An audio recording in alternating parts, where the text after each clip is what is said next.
morning.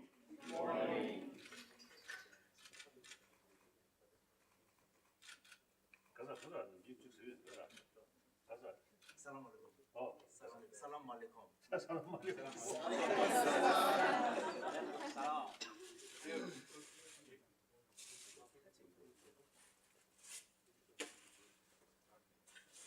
Sit down.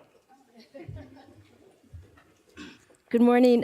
Your Holiness, we are so honored and delighted to have a chance to be here today for this conversation. And I want to thank you also for inviting your two honored guests. We're very pleased to have with us here today Dewan Saeed Zainul Abidin and Dr. Saeed Zafar Mahmood. Thank you for joining us here today for this dialogue. And I think, as you know from our visit last year, the U.S. Institute of Peace was founded 30 years ago, dedicated to the proposition that peace is possible, peace is practical, and peace is essential. And we have been inspired by your lifelong commitment and example of that.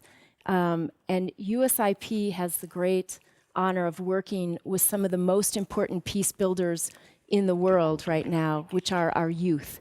They are the future. They are what will make peace happen in this century. And you have here in this room 28 youth leaders from 13 countries that are struggling with violence, with conflict, with war.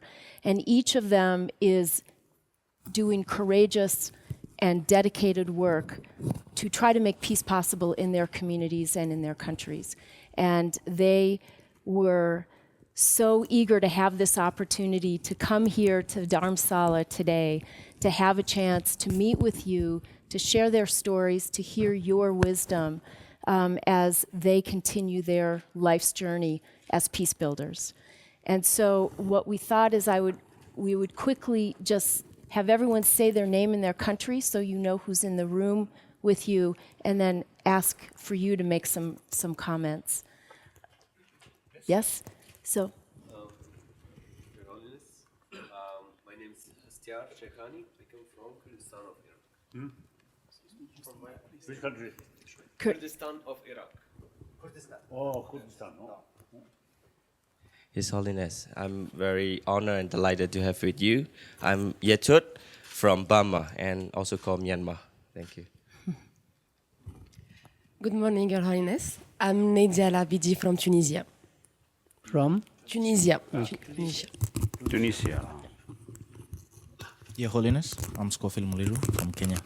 Kenya. Kenya. Kenyan. Scofield Muliru from Kenya. Good morning. I am Ikhlas from Sudan. Sudan.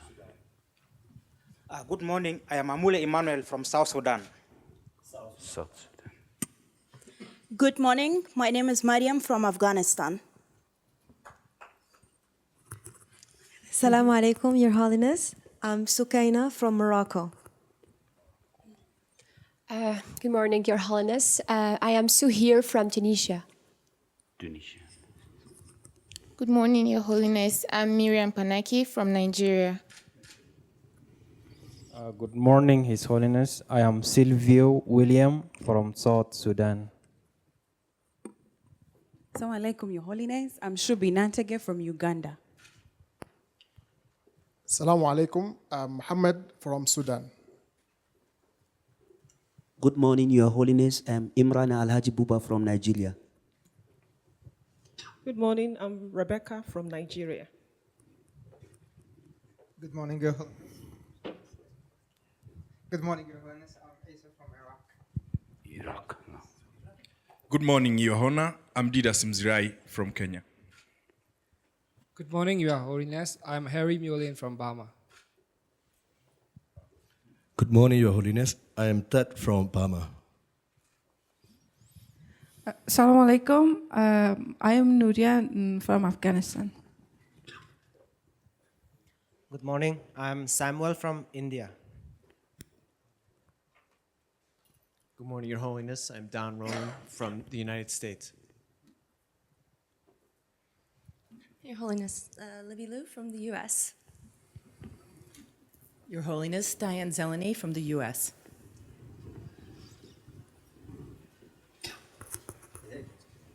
Your Holiness, Greg Grimes, United States. Your Holiness, Emil Bruno from the US. Assalamu alaikum, His Holiness. I'm Tenza from Myanmar. Yemen. Good morning. I'm Victoria from Nigeria. Good morning. I'm Michael Gerson from the U.S. Your Holiness, I'm Saji from Sri Lanka.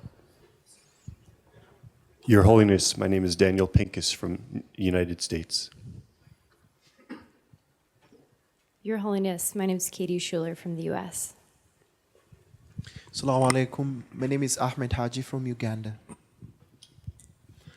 Assalamu alaikum. My name is Muad Azugar from Morocco. Good morning. My name is Nasra. I'm from Somalia. Good morning. I'm Dua from Egypt. Egypt. Good morning, Your Holiness. I'm Susan Hayward from the United States. Good morning, Your Holiness. I'm Melissa Nozel from the United States. Your Holiness, I'm Aubrey Cox from the United States. Good morning, Your Holiness. I'm Scheherazade from the United States and Iran. Good morning, Your Holiness. I'm Allison Malofsky from the United States. Good morning, Your Holiness. My name is Max Solomon from France. Perhaps at the beginning, I think you start some prayer. Pray to Allah. Yes. Recite something. I will recite. Yes. أعوذ بالله من الشيطان الرجيم بسم الله الرحمن الرحيم الحمد لله رب العالمين الرحمن الرحيم مالك يوم الدين إياك نعبد وإياك نستعين اهدنا الصراط المستقيم صراط الذين أنعمت عليهم غير المغضوب عليهم ولا الضالين آمين. The meanings are like this. Praise be to God, the cherisher and sustainer of the worlds, master of the day of judgment. All praise belongs to Him, and all of us have to return to Him. We seek refuge in you from all evil in the world, and we pray to you that kindly guide us on the straight path, the path of those whom you have favored, and not of those who earn thine anger, nor of those who go astray. Amen. Amen.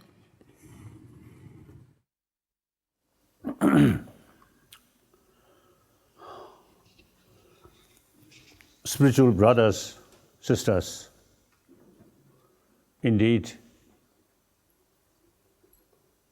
I'm very happy and great honor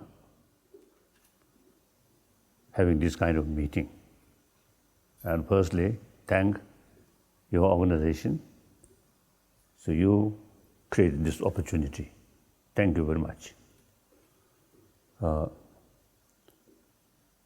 Then since the people, Muslim brothers, sisters from many different countries, particularly in Africa, different countries, then I felt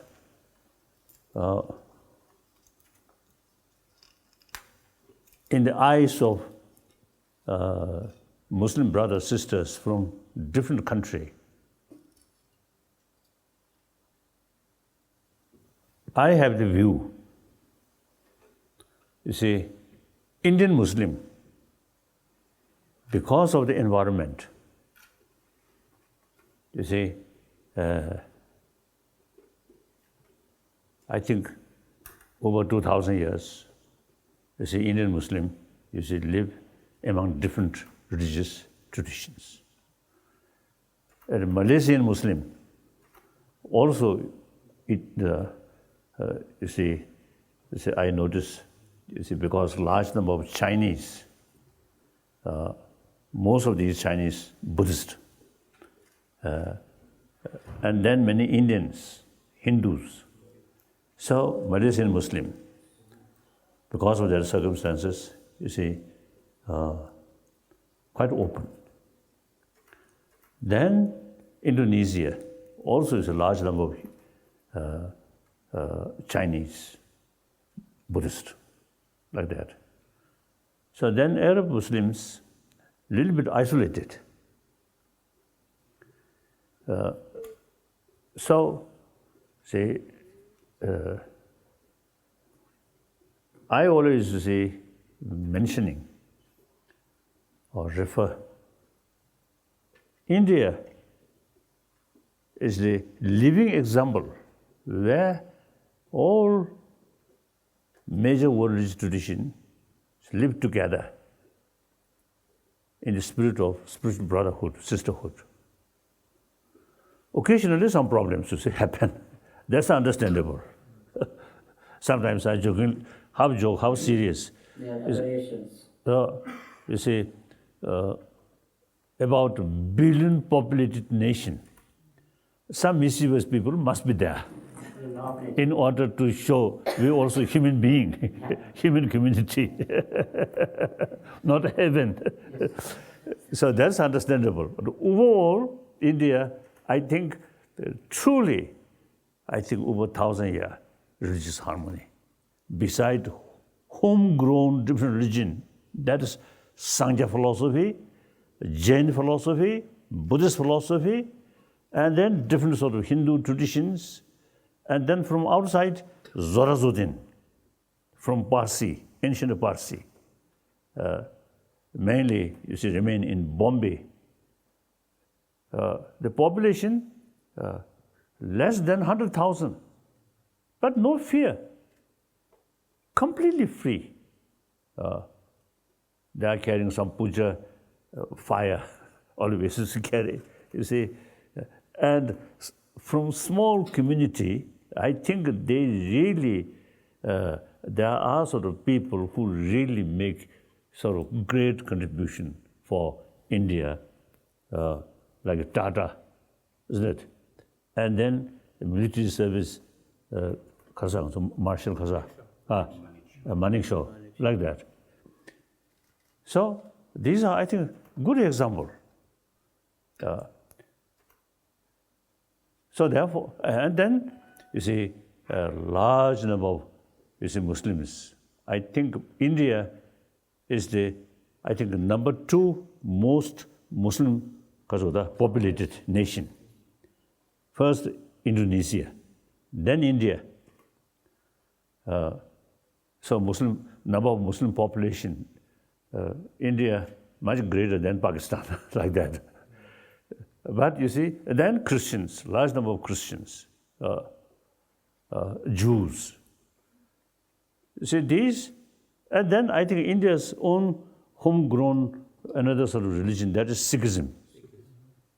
The founder of Sikhism, Guru Nanak, Hindu background, but he deliberately, take pilgrimage to Mecca to show religious harmony, mutual respect.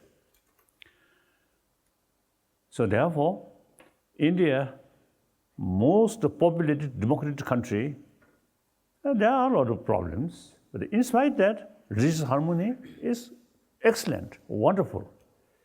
So I thought, really worthwhile. One of my friend, Islam leader since many years, I invited him. Then also, you as a scholar, they can share India's own sort of experience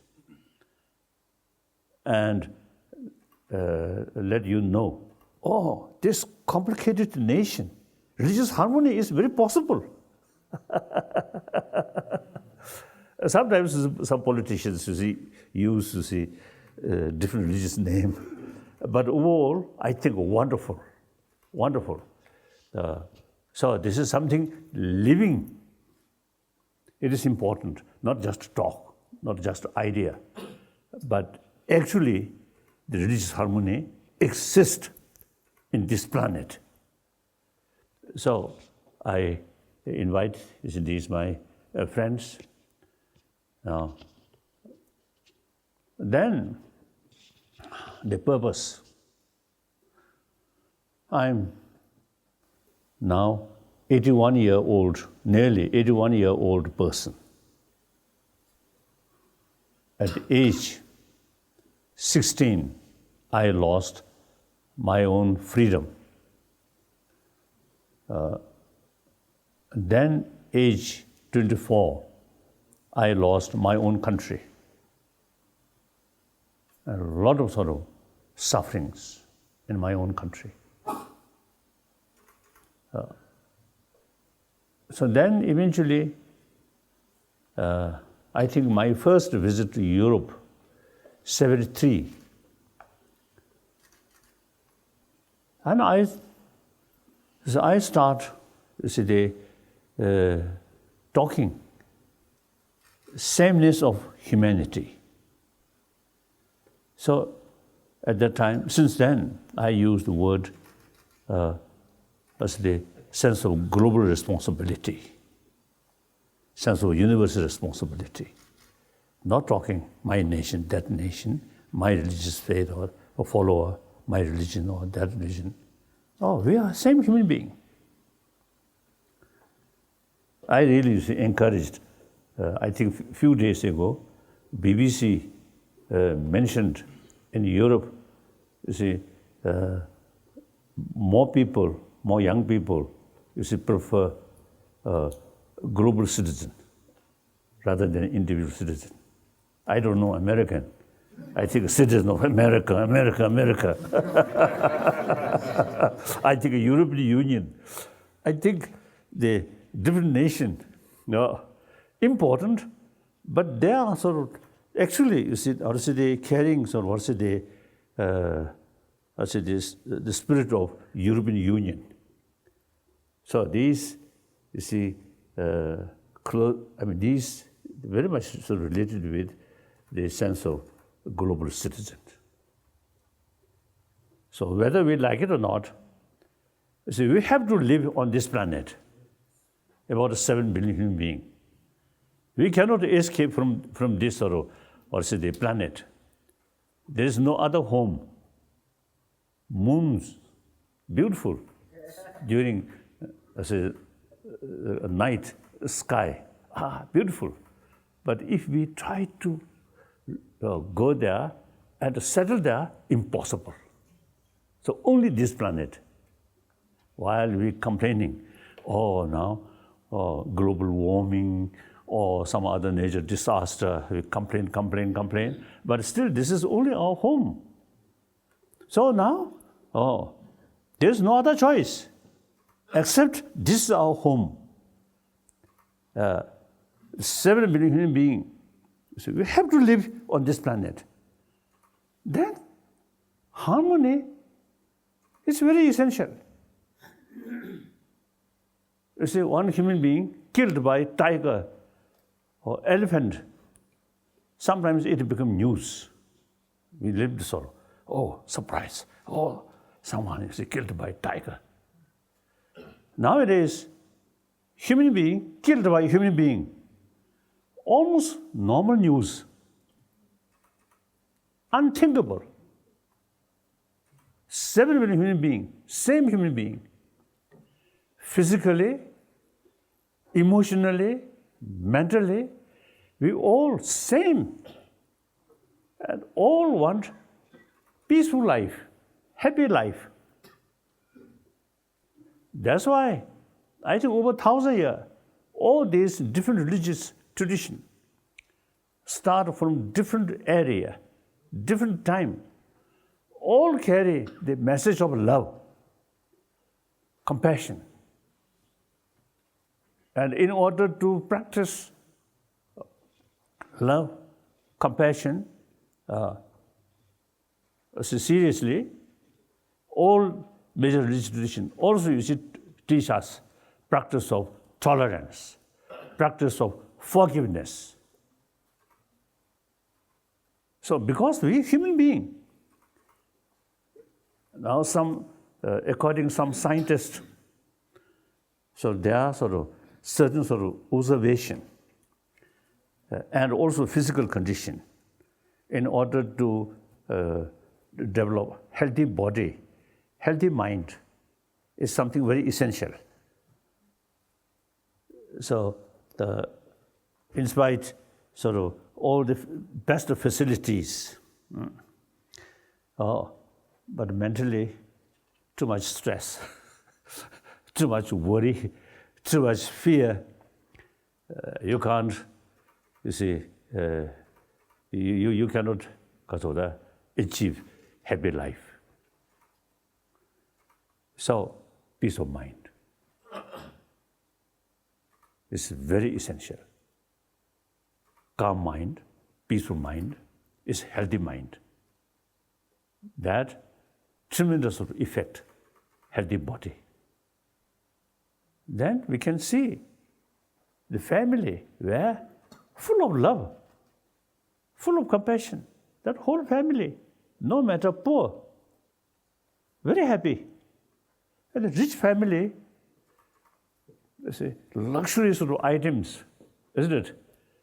Good car, or even helicopters, or aeroplane, but within the family, distrust, little suspicion.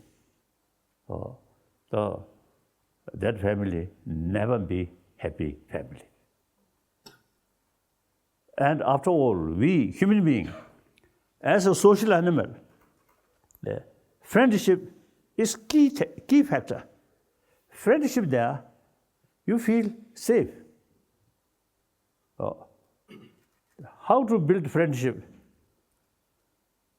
You see, maybe these, because of these things may be very expensive or something. That may not bring genuine friendship. Friendship, your smile. Smile also, there are artificial smile.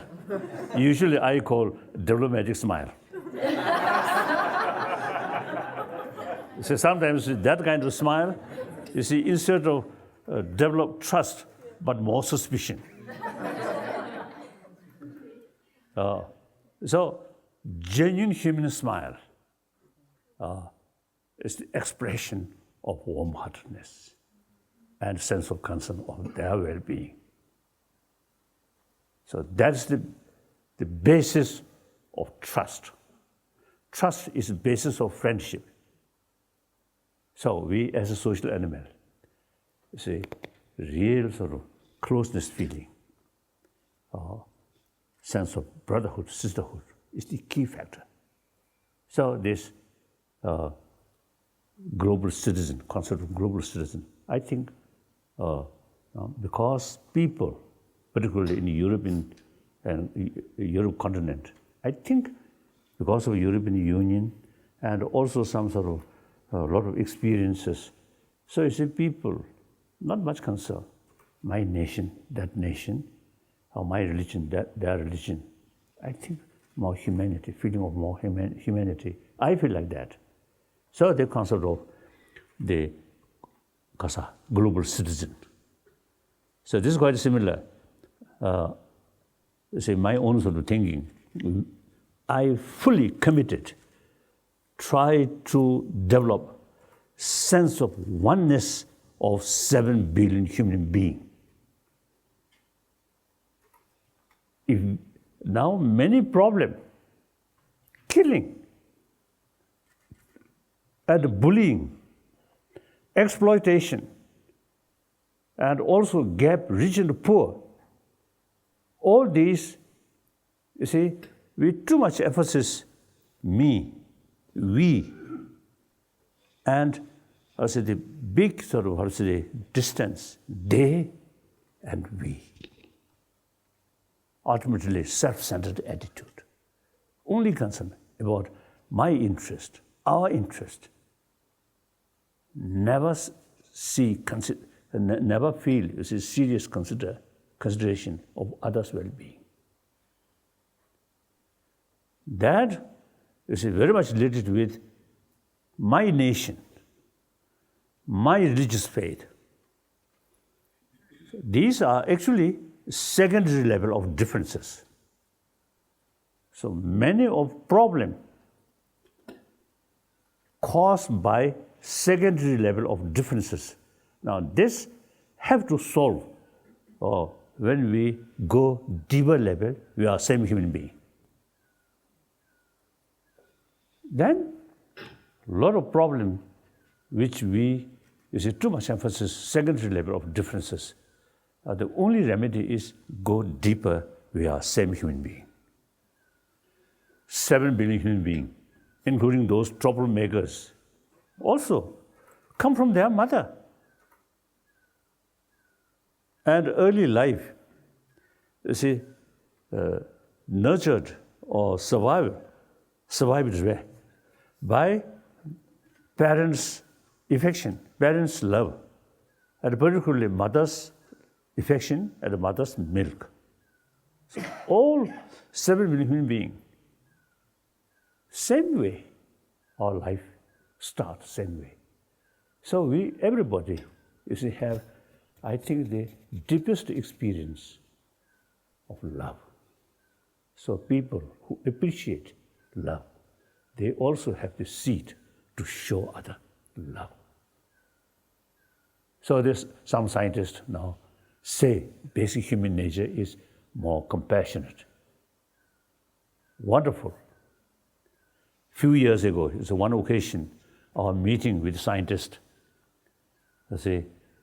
they show one picture, very, very young infant child, age, I think, 5 months old, language not yet developed. Of course, not yet developed this beer. So you see, one cartoon, see, 2 young children play together with smile. When that picture shows that infant child smiling, I also saw, you see, that I participated in that meeting and saw, you see, that picture, this infant child smiling, show sort of happiness. Then another cartoon, 2 children, negative attitudes, one another. When that cartoon seen by that infant child, something like that, unhappy, a little bit sort of resentment attitude. So that they use the reason. And then, of course, constant fear, constant anger experience, or immune system actually eating by these, destructive sort of emotion. More calm mind actually sometimes, you see, even increase the immune system like that. So therefore, when I heard that, this is really basis of our hope. If basic human nature is anger, then no hope. Make effort.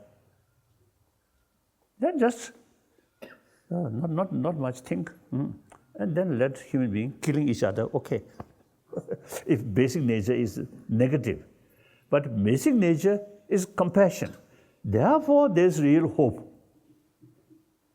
If you make effort.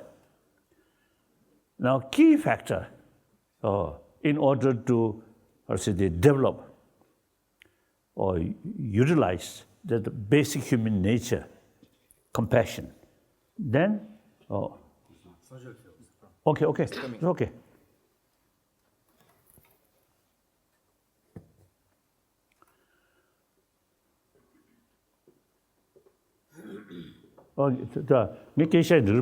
May I just talk continuously? Okay. Okay. So therefore, many my friends, scientists, and also the educationists, and the social workers were. So many, you see, they feel now that our education system is not sort of complete, which we require. The existing modern education system is very much oriented about external values. About 200 years, I think modern education system developed. There also science and the technology began to start. So at that time, the moral responsibility take care by religion. Now, modern time, now, firstly, among the religion, there are so many different religious traditions. And then also, as a matter of fact, according to some information, out of 7 billion human beings, over 1 billion non-believer. So therefore, you see, we have to think, including those non-believer or among the believers, or common sort of concept or common sort of experience. That's human love. Not different philosophical views. That is something different.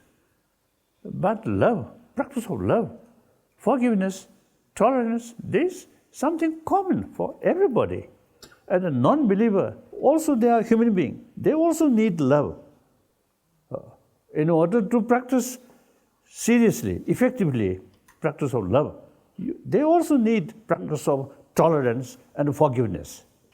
So these things is something I feel they suitable or relevant to everybody. So now education, the moral ethics, if sort of based on religious faith, then there is complication. So without based on religion, but rather use scientific findings and our common experience and common sense.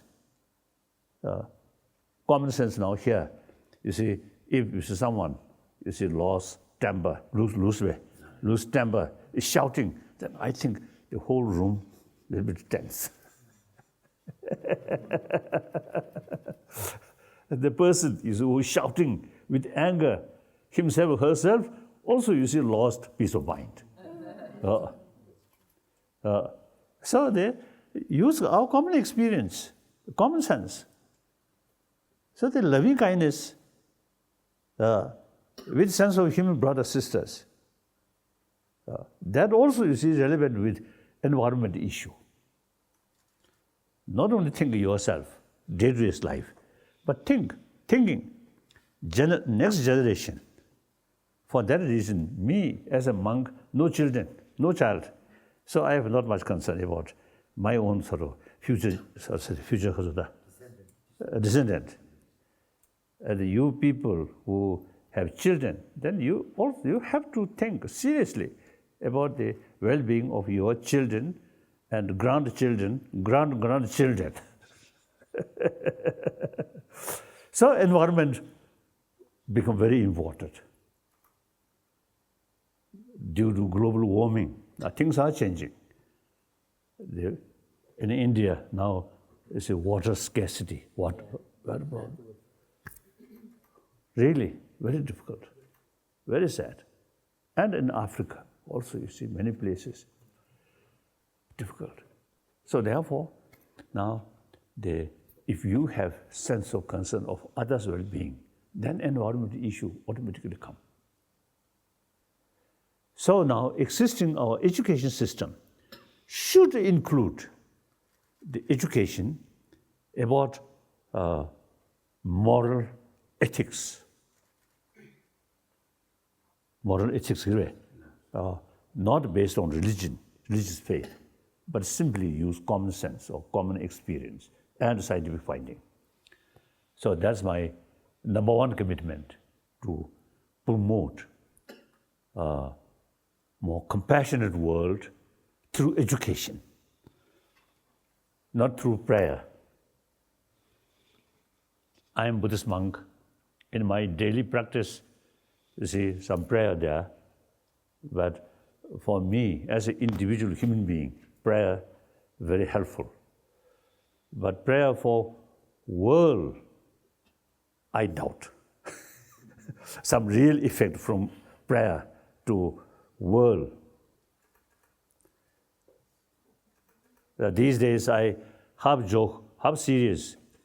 If for Buddhist, Buddha come, or Jesus Christ, or Muhammad, and some other sort of teachers, if you ask, please bring peace on this planet, then I feel they may say, who create violence?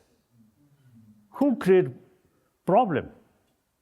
Not God, not Buddha, but you human being. You created this problem. So it is your responsibility to solve this problem. We created violence and the problem. Then ask, you see, God, please bring peace. Illogical. What do you think? Some sense? It is some sense? Oh? So therefore now, peace must be built by ourselves.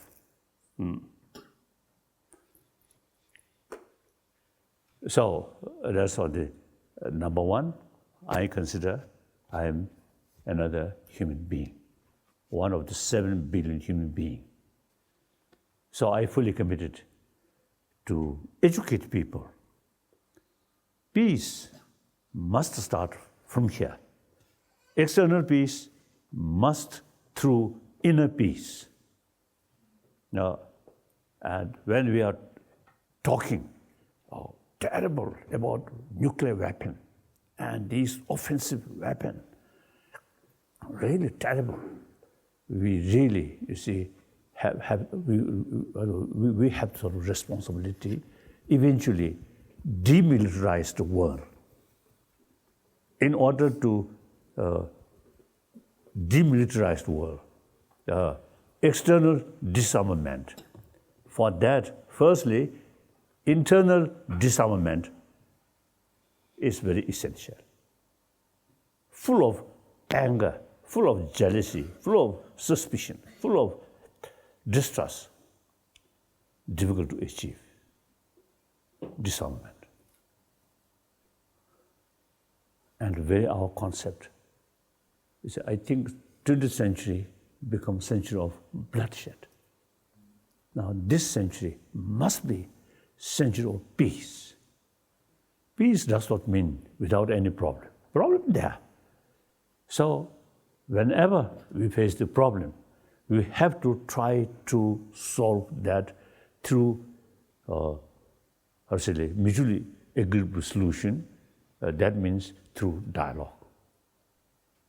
So this century, in order to create a century of peace, we have to create this century should be century of dialogue.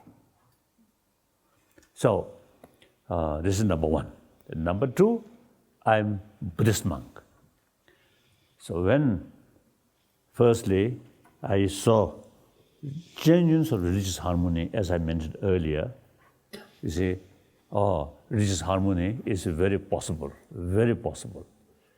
And when we become close sort of friend, then we know all major religious traditions have same potential to bring inner peace, and through inner peace, peaceful family, peaceful community.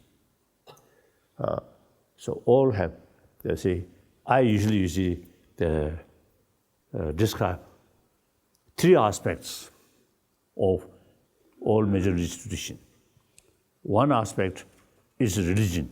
That's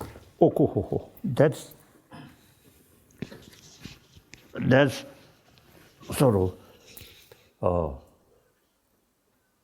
love brings inner peace. Through inner peace, genuine peace can achieve. So all major religious traditions, the main teaching, main message is love. Here, all major religious traditions, same.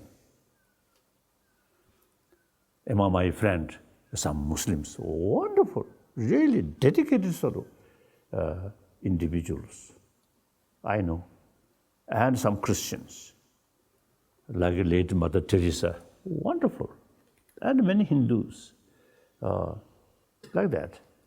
So all major religious tradition, as far as the aspect of religion is concerned, same. Then aspect of philosophy, yes, there is big differences.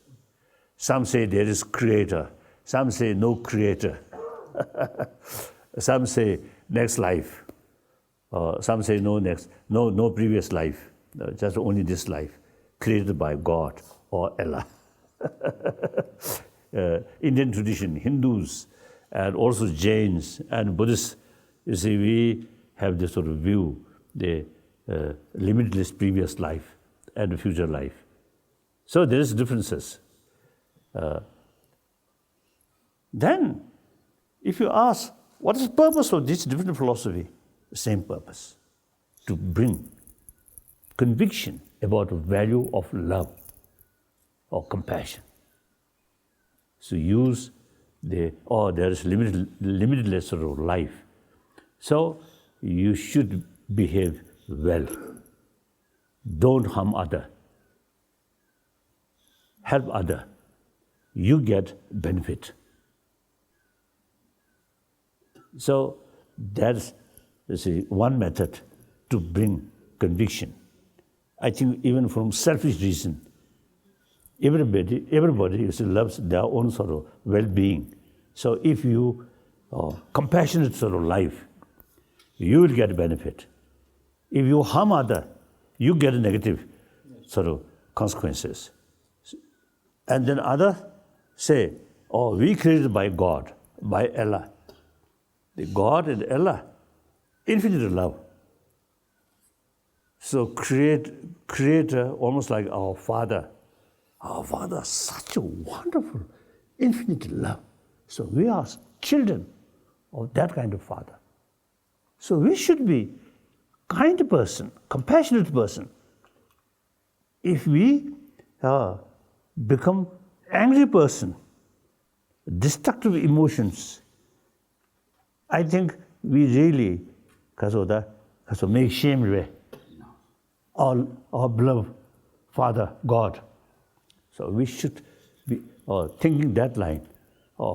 We all children of God have seed of love, because our Father, our God, infinite love.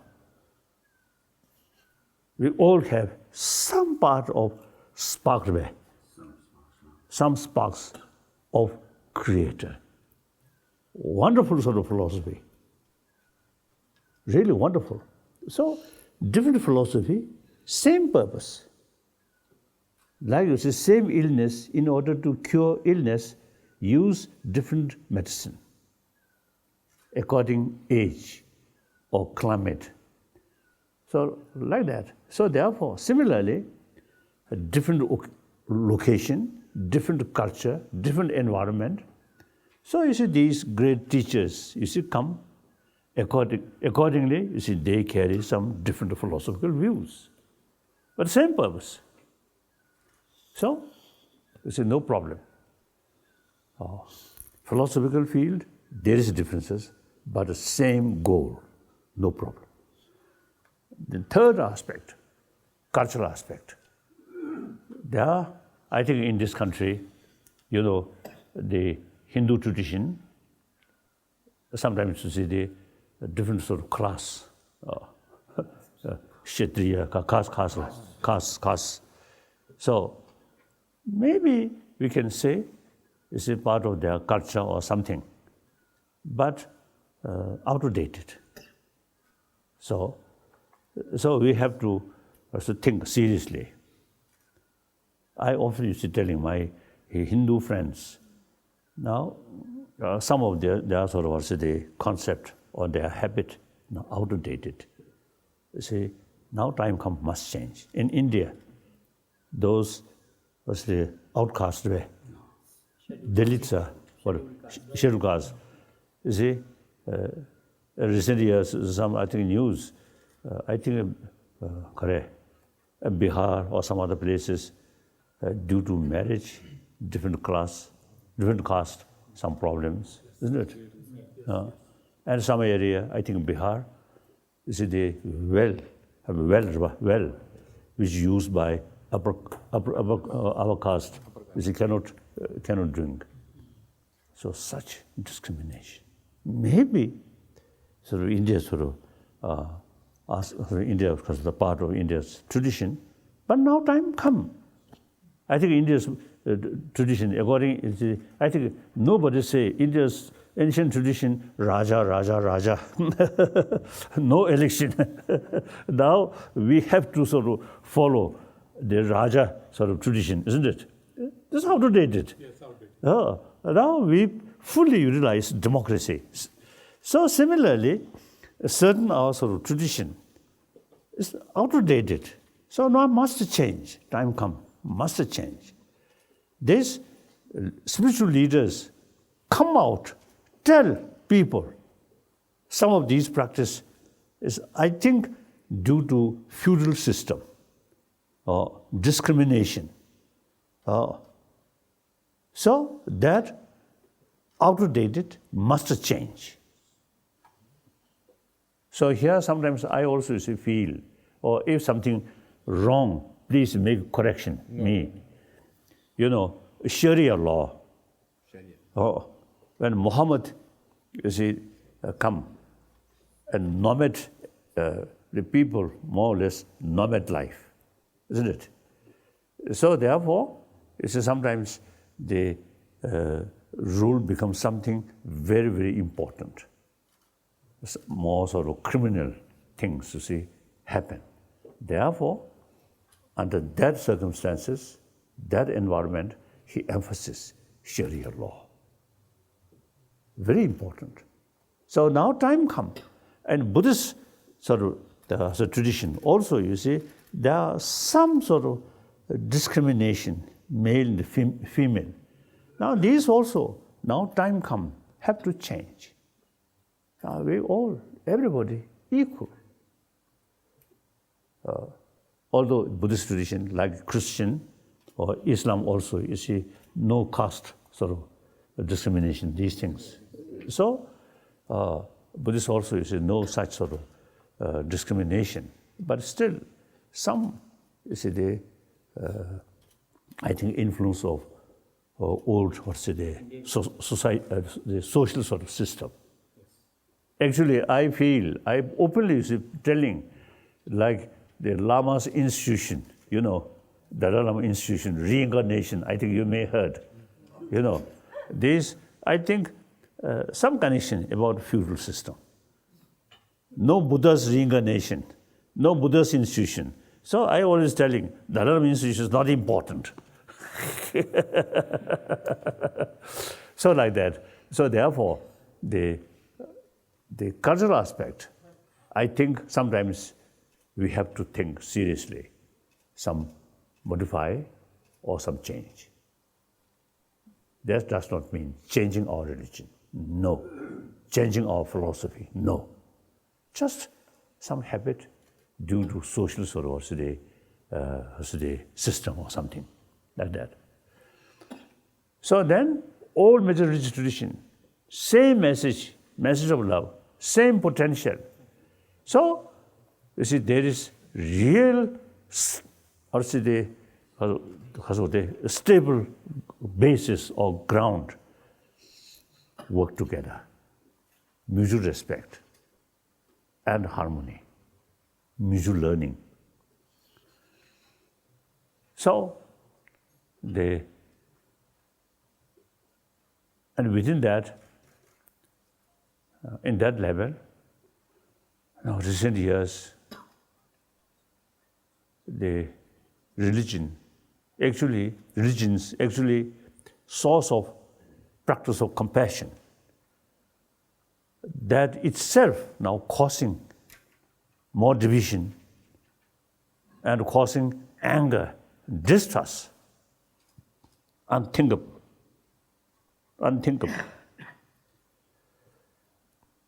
When we look, all major world religious tradition, their message, and look, the serious follower of these different traditions, many wonderful people.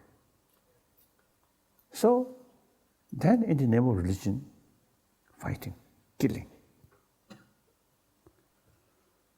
So we have to make attempt. So since many years, I request my Indian friend, now India, particularly Indian Muslims, should take some effort. Sometime I met some Indian retired officials who once was posted in some African countries, part of United Nations, sort of today, police or something. So I told them, now India should take. I am no connection with these people. So therefore, India should take. Then these people say Indian Muslims. And on one occasion, one sort of experienced one Indian former diplomat or something. He actually told me one sort of key factor is good relation between Saudi Arabia and Iran. Iran as the Shiite and Saudi Arabia Sunni. So these two countries sort of good relation is something key factor. That beyond my sort of also the connection like that. And then me personally, since September 11th, that event happened.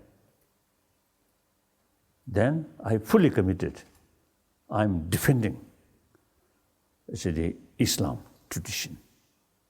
Because some people actually also they expressing Islam is some kind of militant and clash between Western civilization and Islam world. This such sort of view is very dangerous, based on misunderstanding. So, for example, after 1 year, September 11th event happened. This is some kind of prayer meeting, commemoration in Washington, National Cathedral. Somehow I was there, so they invited me.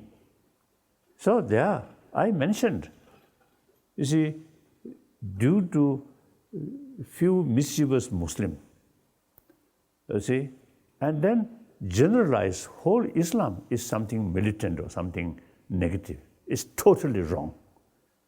As far as mischievous people is concerned, among the Hindus also there, among the Jews also there, among the Christians also there, among the Buddhists also there. Now, clear example was, what is, you see, in Burmese, one occasion, one Time magazine, you see, show one picture, describe Buddhist terrorist. So not only Islam terrorist, but also Buddhist terrorist. So among all different religious traditions, some mischievous people are always there. So that will never representing the whole tradition. So therefore, I mentioned there at the cathedral sort of meeting, say, due to sort of certain incident, you see, generalized whole Islam is something negative. It's totally wrong. Since then, whenever interfaith meeting take place, I always you see mentioning, I am Buddhist monk, you see, come front defending, you see, Islam tradition. I have some personal sort of relations, personal sort of reasons. In my village, in northeast Tibet, Amdo, it is my small village, very, very small, very remote village, some Muslim family there. Then at age 5, I come to Lhasa. There are last 4 centuries, I think at least about 1,000 Muslim community there. So there was no record of quarrel. When we say Muslim, very gentle. and particularly the Muslim who now a few generations is settled in Lhasa. The Lhasan dialectic, they really kept wonderfully. Now some of them settled in Jammu Kashmir, Srinagar. I have been few occasions there. Say hello. See, they are children. Speak Tibetan.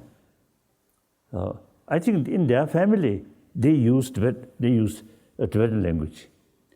So some of these older, elder generation of Muslim who come from Lhasa, 1960, they speak, you see, Lhasa dialectic, wonderful dialect like that. So very, very gentle.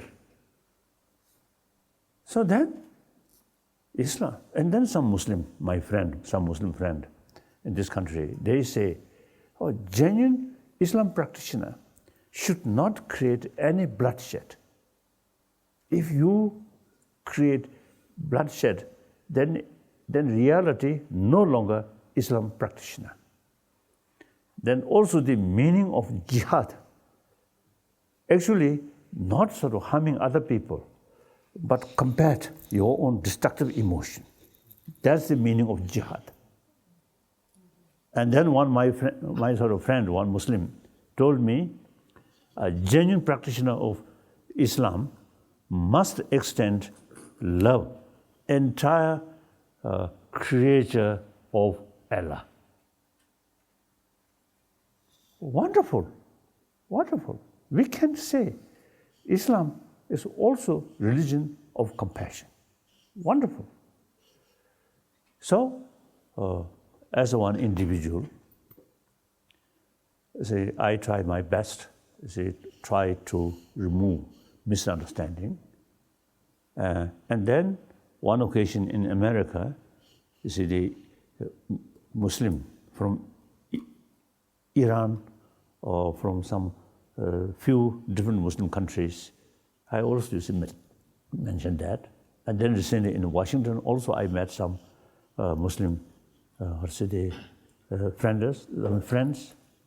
So now when I heard, you organized this meeting, and I really excited. So I really, hoping this kind of meeting.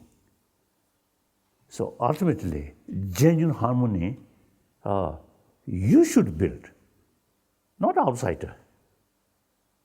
Firstly, I think you should get some ideas and listen some of our Indian Muslim friends' sort of experience. Then, different countries, you should make effort at appropriate occasion, and some Arab or African Muslim countries, from time to time, organize some meeting, interfaith meeting, or within the sort of Muslim community, sort of Shia and Sunni, and make effort. Firstly, and I think frankly speaking, if possible, invite those so-called terrorists, still human beings. At the time they are born, same way, they also appreciate human love. Due to certain sort of factor, at the moment, in some occasions, their anger is dominant, their mind. So, but basically, they also have same human being. I think the angry person, when we met angry person, you also show a little bit of anger, then things become worse. The angry face show a smile or jokes. That's the only way to cool down.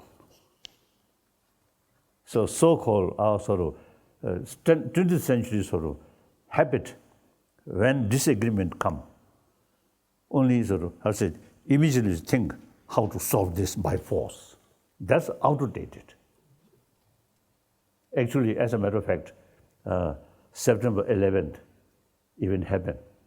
And September 12th, I wrote a letter to President Bush, since I know Bush very well. So I express my condolence. Then at the same time, I also express this problem should deal with non-violent way. Then eventually Iraq crisis will happen. So after that, one occasion I met President Bush. I told him, I love you, I respect you, but some of your policy is concerned, I have some reservation. Then he laughed. Since this many years, we know, very close friend. I love him because not as a president, but as a human being, very nice person. So it is possible, nice person, but due to certain sort of, the unrealistic thinking, or also you see advisor, then sometimes mistake policy. It is possible. So therefore, you see these, I think the old-fashioned, some disagreement there, different interests clash, only think force. That are outdated. If violence met by violence, no end. So any problem, you see, we have to think, they also human being. They also our brothers, sisters. Their interest also our interest. Our interest, their interest. Through that way, try to solve, try to find a solution. That's the only realistic sort of method. So in any way, now here, you see, this gathering, I'm extremely happy, and those individuals who come here, I really appreciate. Thank you very much. Thank you.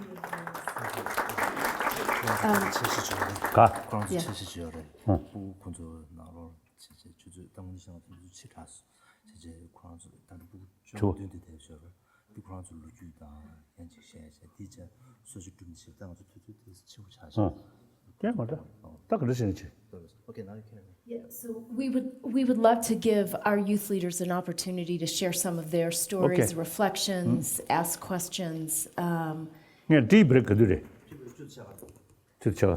So 15 minutes. Yeah. Then tea break. Then again go talk. Yeah. Question, or suggestions, or also criticisms. Yeah. Yes. So I think anything you want to share. In Hindi. Oh, Hindi? Yes. Okay. Someone can translate.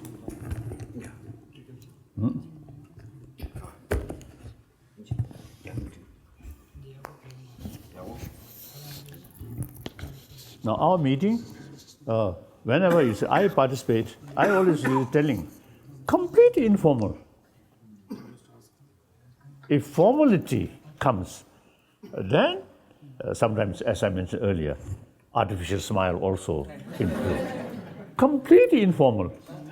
As a human brothers, sisters, as a sort of family gathering, completely informal. That's, then you really get deeper sort of close feeling and a deeper understanding.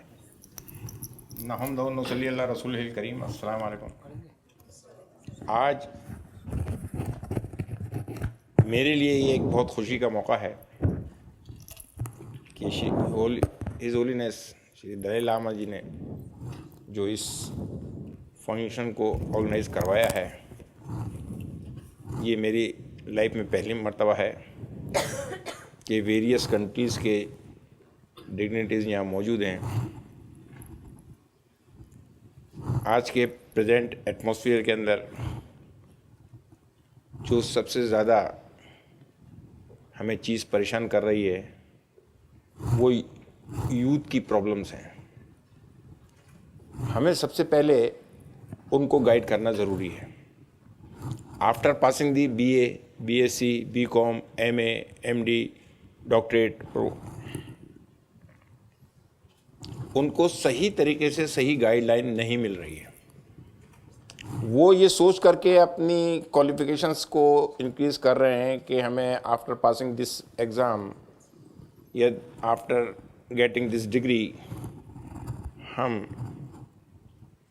फलानी post को लेने के लिए easiest वे के अंदर चले जाएंगे और हमें वो चीज़ हासिल हो जाएगी, लेकिन आज देख रहे हैं हमें वो चीज़ हासिल नहीं हो रही है। इसलिए वेरियस कंट्रीज़ के अंदर कुछ इस किस्म की कंपनियां काम कर रही हैं जो उन यूथ को हायर कर रही हैं।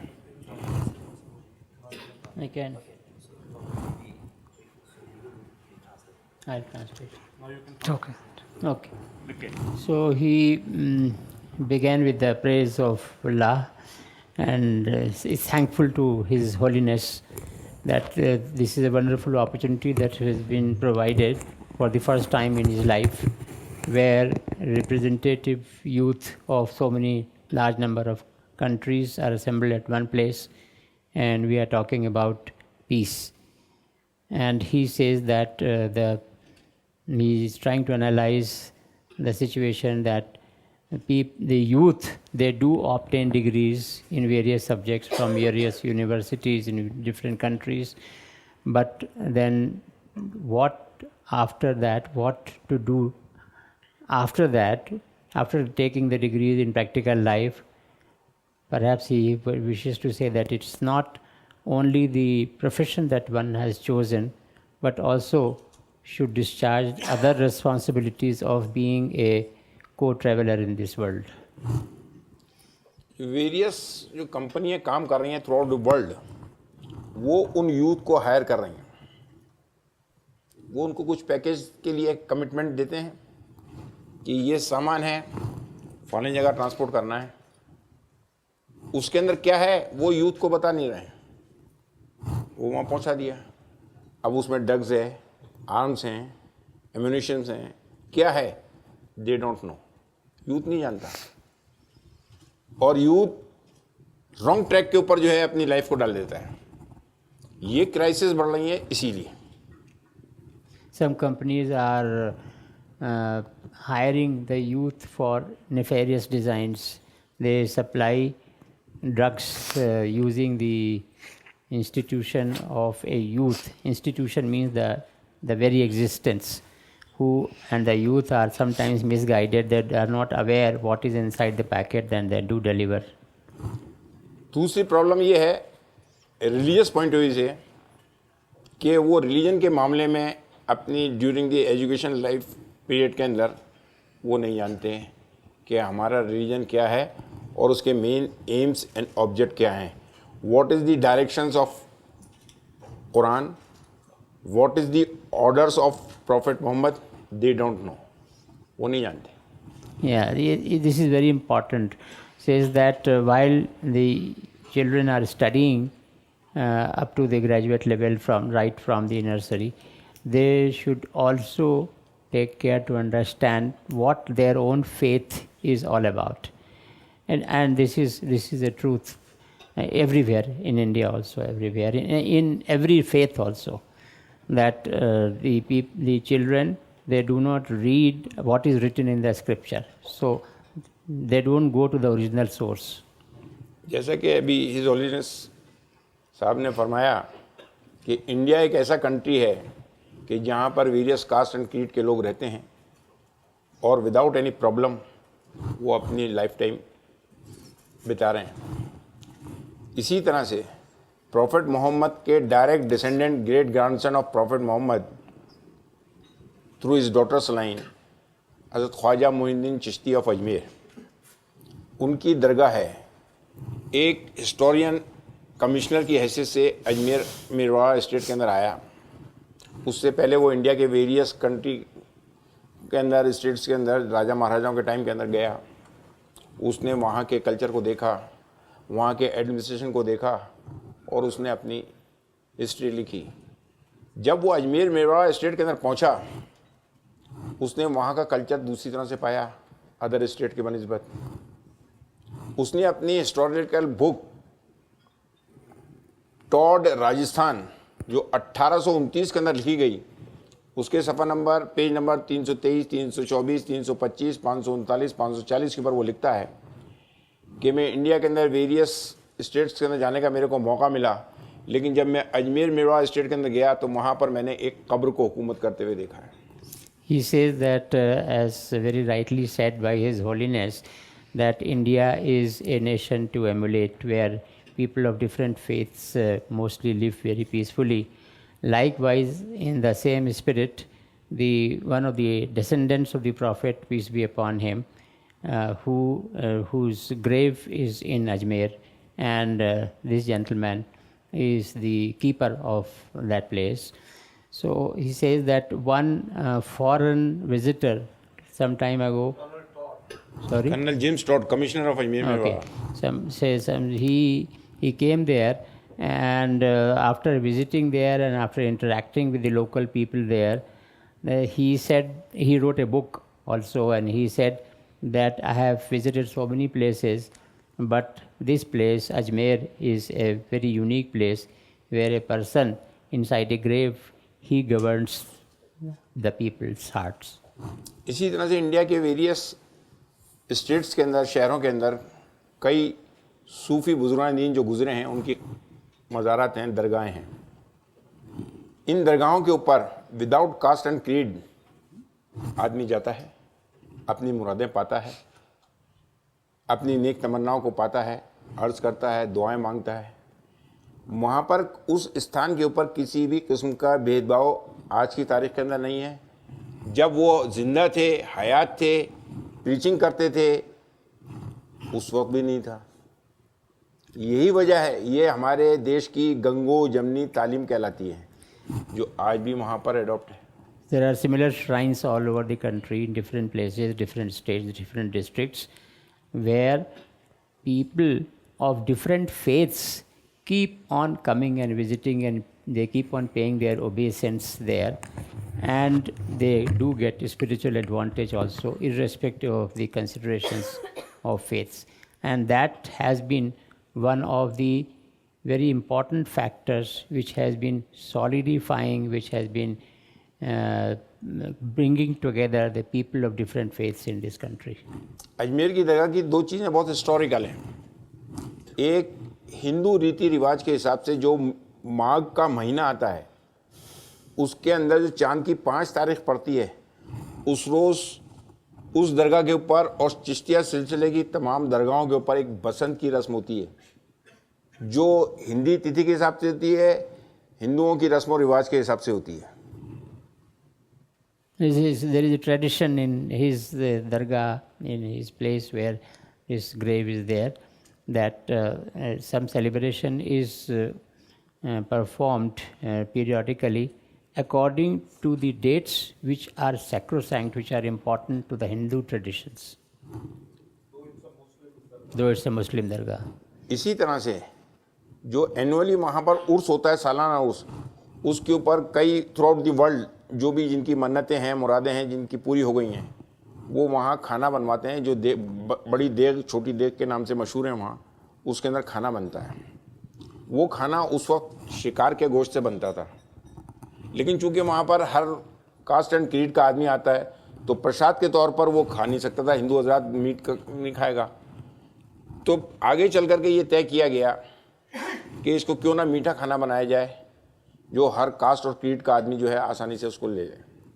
There are two huge cauldrons which are fixed there in the ground, in which food is cooked on different occasions, once a year. And that is supposed to be a very, very important sacrosanct thing, and people eat. Earlier it used to be meat, but when people of different faiths also started going there, so it is now vegetarian. मेरे को दुख के साथ कहना पड़ रहा है कि वेरियस कंट्रीज़ के रिप्रेजेंटेटिव यहाँ मौजूद हैं. उसमें अरब कंट्रीज़ भी हैं, मुस्लिम कंट्रीज़ भी हैं, लेकिन थ्रू आउट द वर्ल्ड आज जिस किस्म का डर खौफ पैदा किया गया है, वो कौन है? ISI और अल बगदादी. हमारा कुरान शरीफ हमें ये हिदायत देता है, डायरेक्शन देता है, ऑर्डर देता है कि इस ज़मीन के ऊपर अगर किसी एक बेगुनाह बच्चे का, बूढ़े का, जवान का, औरत का, लड़की का कत्ल किया गया तो वो पूरे इंसानियत का कत्ल माना जाएगा। आज ये लोग क्या कर रहे हैं? कोई इस्लामिक कंट्री उनको कंडेम कर रहा है? नहीं कर रहा। क्यों? Pakistan Quran teaches that if anybody takes away the life of an innocent person, then it amounts to the killing of the entire humanity. But then this particular aspect is not very much brought to the notice of the world. So it is our duty to do that. दूसरी चीज़ ये, al Baghdadi so called खलीफा,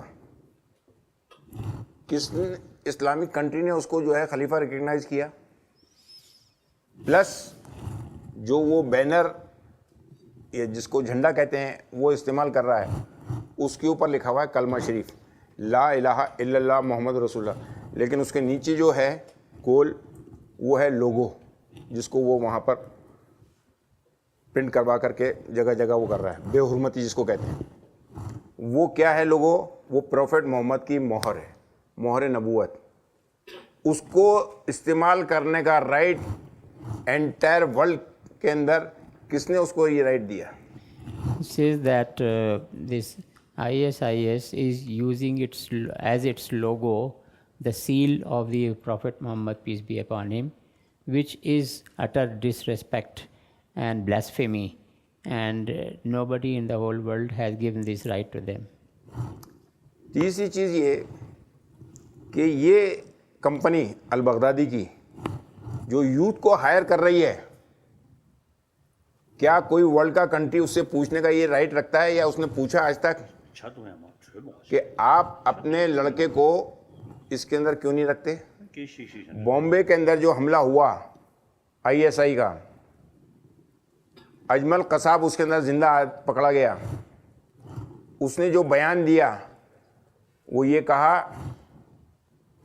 कि हमारे को फलाने आदमी ने higher किया था, फलाने आदमी ने ये कहा था जो पाकिस्तान के अंदर काम कर रहा है, और उन्होंने मेरे फादर को, मेरी मदर को जाकर के 2.5 लाख रुपए देकर के ये ऑफ़र किया कि हम इसको किसी मिशन के ऊपर भेज रहे हैं, अगर ये वहाँ काम आ गया तो ये 2.5 लाख रुपए हैं, उसके बाद में हम और देते रहेंगे और ये सीधा जन्नत में जाएगा। तो 2.5 लाख रुपए के अंदर अगर इतनी आसानी से सस्ते के अंदर जन्नत मिल रही है तो उसने अपने लड़के को, अपने भतीजे को, अपने फैमिली मेम्बर्स को क्यों नहीं भेजा? वो उन्होंने 2.5 लाख रुपए दिए, मैं 10 लाख रुपए पर हेड के हिसाब से देने के लिए तैयार हूँ, अपने फैमिली मेम्बर्स को भेजे। He says that this ISIS chief al-Baghdadi, why doesn't he send his own son? Why doesn't he hire his own son to go and kill people? Why he hires people, different youth who are uninformed? And he's giving the example of one particular boy, Al-Qasab, Ajmal Al-Qasab, who was caught after the attacks in Bombay a couple of years ago.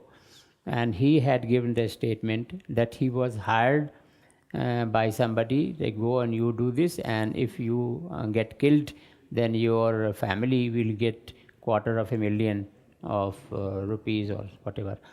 So he says that I am ready to give 1 million and let al-Baghdadi send his son for the killing. तीसरी चीज़ ये कि through out India और आपके Iraq के कहाँ हैं, Iraq के अंदर गौस पाक रहमतुल्लाह अलैह का मज़ार है, वो भी प्रॉफेट मोहम्मद के डिसेंडेंट हैं।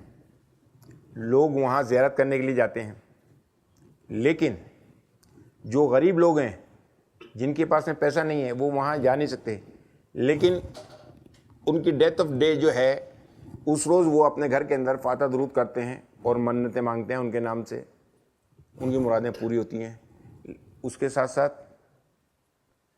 क्या कभी क्लैश हुआ? क्या कहीं कोई प्रॉब्लम क्रिएट हुई? अजमेर शरीफ के अंदर अभी रिसेंटली इस अप्रैल महीने के अंदर जो है उर्स ख़त्म हुआ है। 9 तारीख से लेकर के 14 तारीख तक एनुअल सेरेमनी थी। लाखों आदमी वहाँ पर आया था विदाउट कास्ट एंड क्रीड। उसने अपनी मन्नतें पूरी की, जो वो मांग के गए थे वो पूरी करने आए, और जो नई मन्नतें लेकर आए वो है। उसके अंदर किसी धर्म का, किसी मज़हब का उसका कोई भेदभाव नहीं है। At the tombs of the sacred people of the world in Iraq and in India and elsewhere, people of different faiths assemble in very large numbers, and it does not ever result into any problem anywhere. इसी तरह मुहर्रम जिसको कहते हैं वो through out world मनाया जाता है, और इंडिया के अंदर भी, लेकिन अलग अलग जगह के अलग अलग तरीके हैं। कोई ताज़ियादारी करता है, कोई किसी तरह से सवाब पहुंचाने के लिए खाने बनाता है, उनको तकसीम करता है, कोई शरबत बनाता है, वो उनको तकसीम करता है।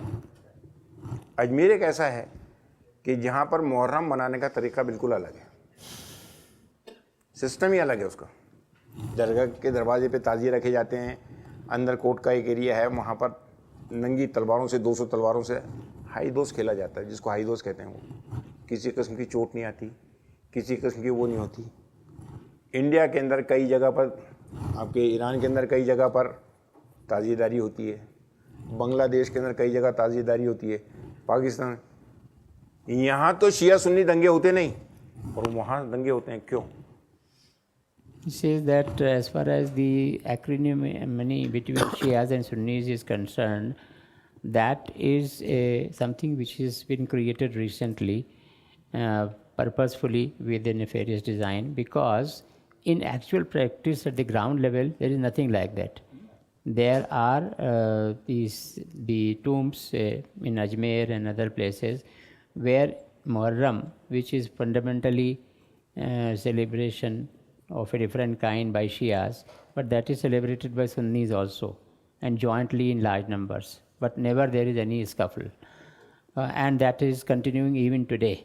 But it is the political design at some level where a cleavage is determined to be created between these two streams of Islam. इसके अलावा हमारा एक ये फ़र्ज़ बनता है, जितना यूथ यहाँ पर भी बाहर के वेरियस कंट्री से आया है, उनकी मॉरल ड्यूटी बनती है कि वो अपने अपने रिलीजन के ऊपर सख्ती के साथ में कायम रहें, अपने अपने रिलीजन की जो ओरिजिनल ऑर्डर्स हैं, डायरेक्शंस हैं, उसको ओबे करें। हिंदू हजरात अपने धर्म के हिसाब से ऑर्डर्स को ओबे करें, बुद्धिस्ट अपने धर्म के हिसाब से ओबे करें, जैनीज अपने धर्म के हिसाब से ओबे करें, क्रिश्चियन अपने धर्म के हिसाब से, तो क्लैश की ज़रूरत ही नहीं है। It's the fundamental duty of everybody to understand his or her own faith and to practice it, and then there will be no problem, interfaith problem in the world. Ajmer के अंदर जब ख्वाजा साहब पहुँचे थे, वहाँ से जब वो प्रीचिंग करते थे, जो उनकी जगह थी उसको कहते हैं खानका, वो आज भी मौजूद है। आप तशरीफ़ ला चुके हैं वहाँ पर, वहाँ उस रस्म को अटेंड किया है आपने, और जो रस्म होती है उसके अंदर जितनी पब्लिक आती है, उसके अंदर हिंदू भी आता है, मुस्लिम भी आता है, सिख भी आता है, क्रिश्चियन भी आता है, हर फेथ का आदमी वहाँ पर आता है विदाउट कास्ट एंड क्रीड। उन सब बातों को देखते हुए जो उनकी एनुअल फातह होती है, आपने अटेंड किया उसको, उसके अंदर शरबत, पान के बीड़े, बताशे शक्कर के बनते हैं जो, और चाय, ये डिस्ट्रीब्यूट की जाती है सबको।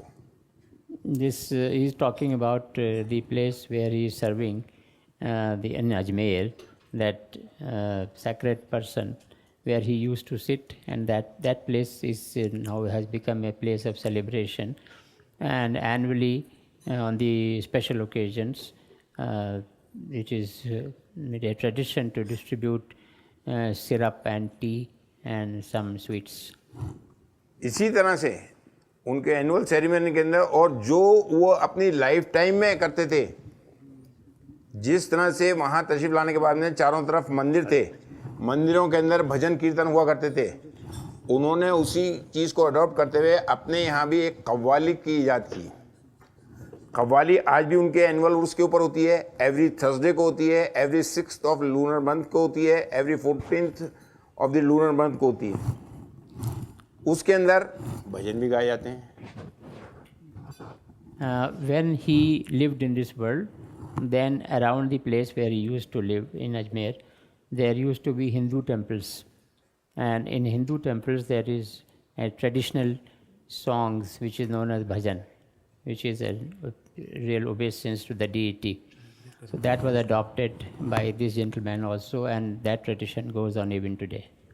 इसी तरह से जो हिंदू कल्चर वहाँ पर था उस वक्त उसका कलर ये था भगवा।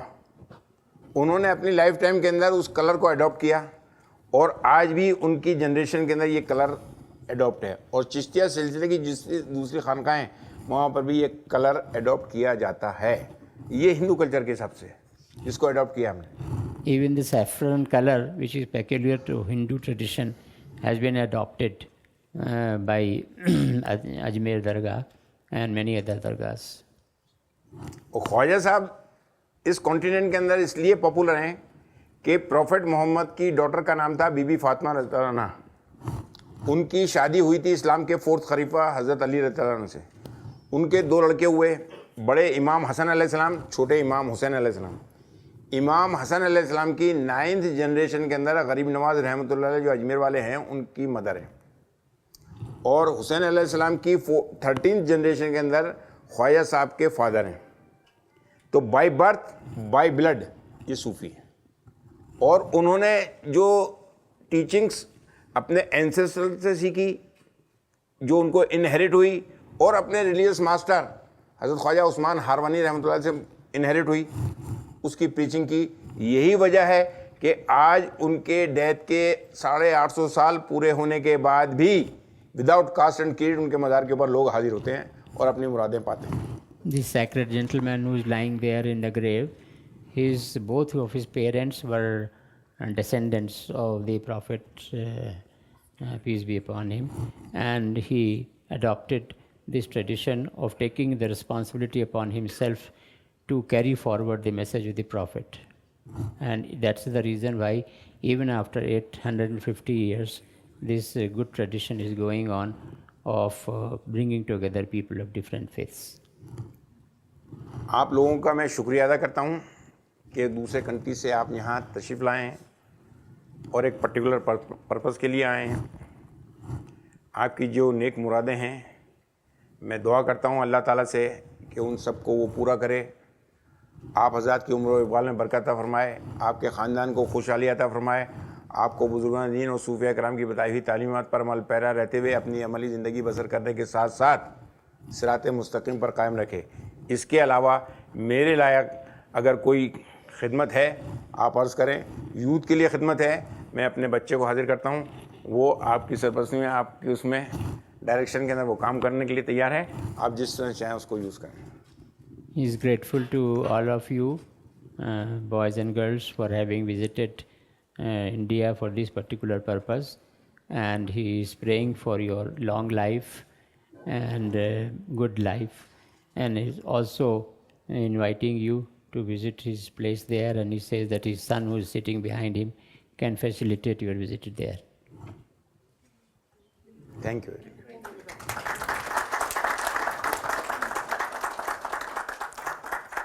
Your Holiness, thank you so much for your comments. I think you already started the conversation with everybody here, and I know many people and others are ready to, everybody would like to be a part of this. So we'd love to open it up and give you a chance to hear more of the voices of our youth leaders.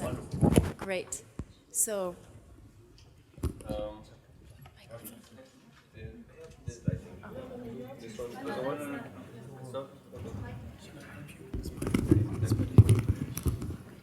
Now it works.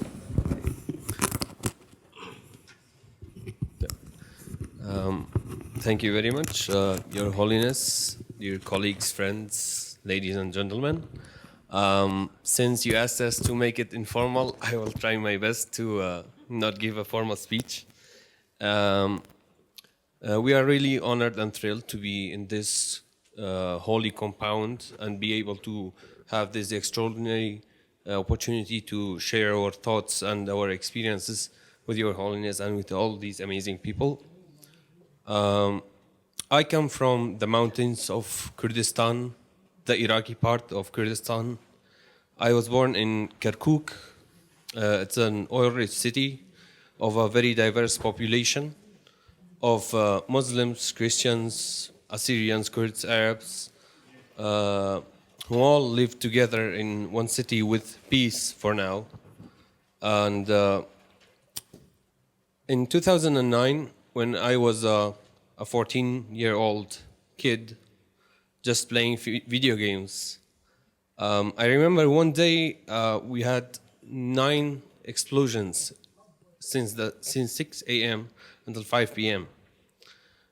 As I said, I was playing video games when one of the bombs, one of the cars exploded less than 100 meters away from my grandma's house.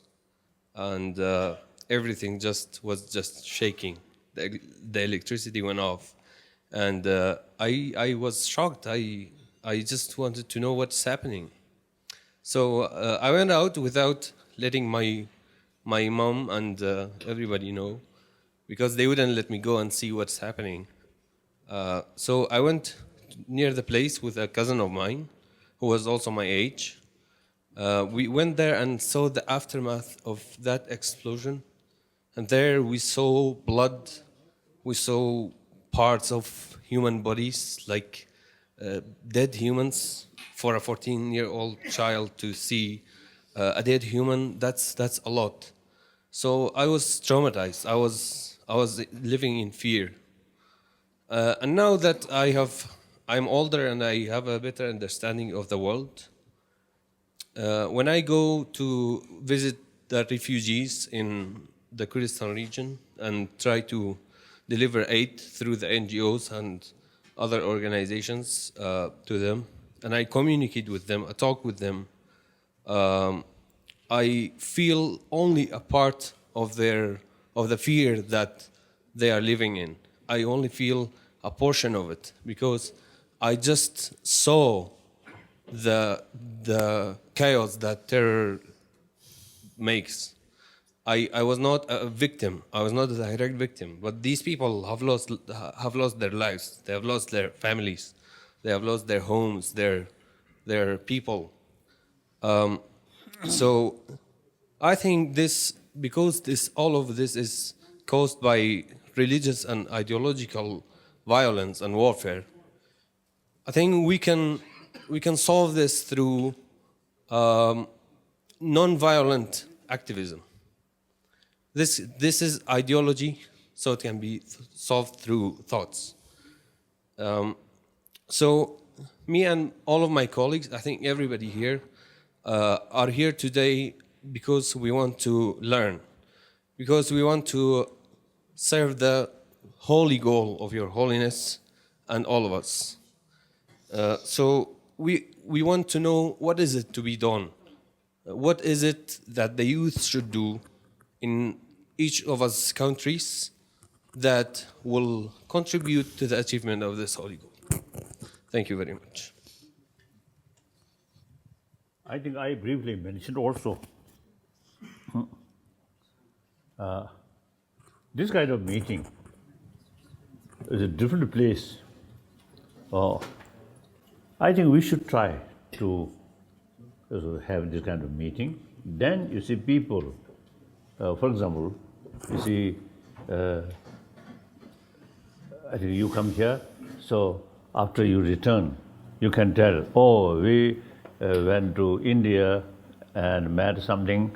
So you see, there is real possibility, different religious faith, people with different religious faith, you see, can live together. And actually all religious tradition have sort of same potential, same message. So tell them. So more and more people, I think, let know more and more people. And then, you see, that kind of a feeling should not cause the course or calm down. May not survive, Mari. Should not cause that. Let it die down. Let it die down. Oh. So, I think next year, some other country, some gathering. So this spirit, you see, keep sort of alive. Then share with more people in your own country. I think that is the only way for the time being. Then long run, think seriously about education. So we already sort of working some kind of draft about ethics, without touching any religion. So which can fit in secular education field. So I think India, 1,000 years of tradition, the secular ethics here.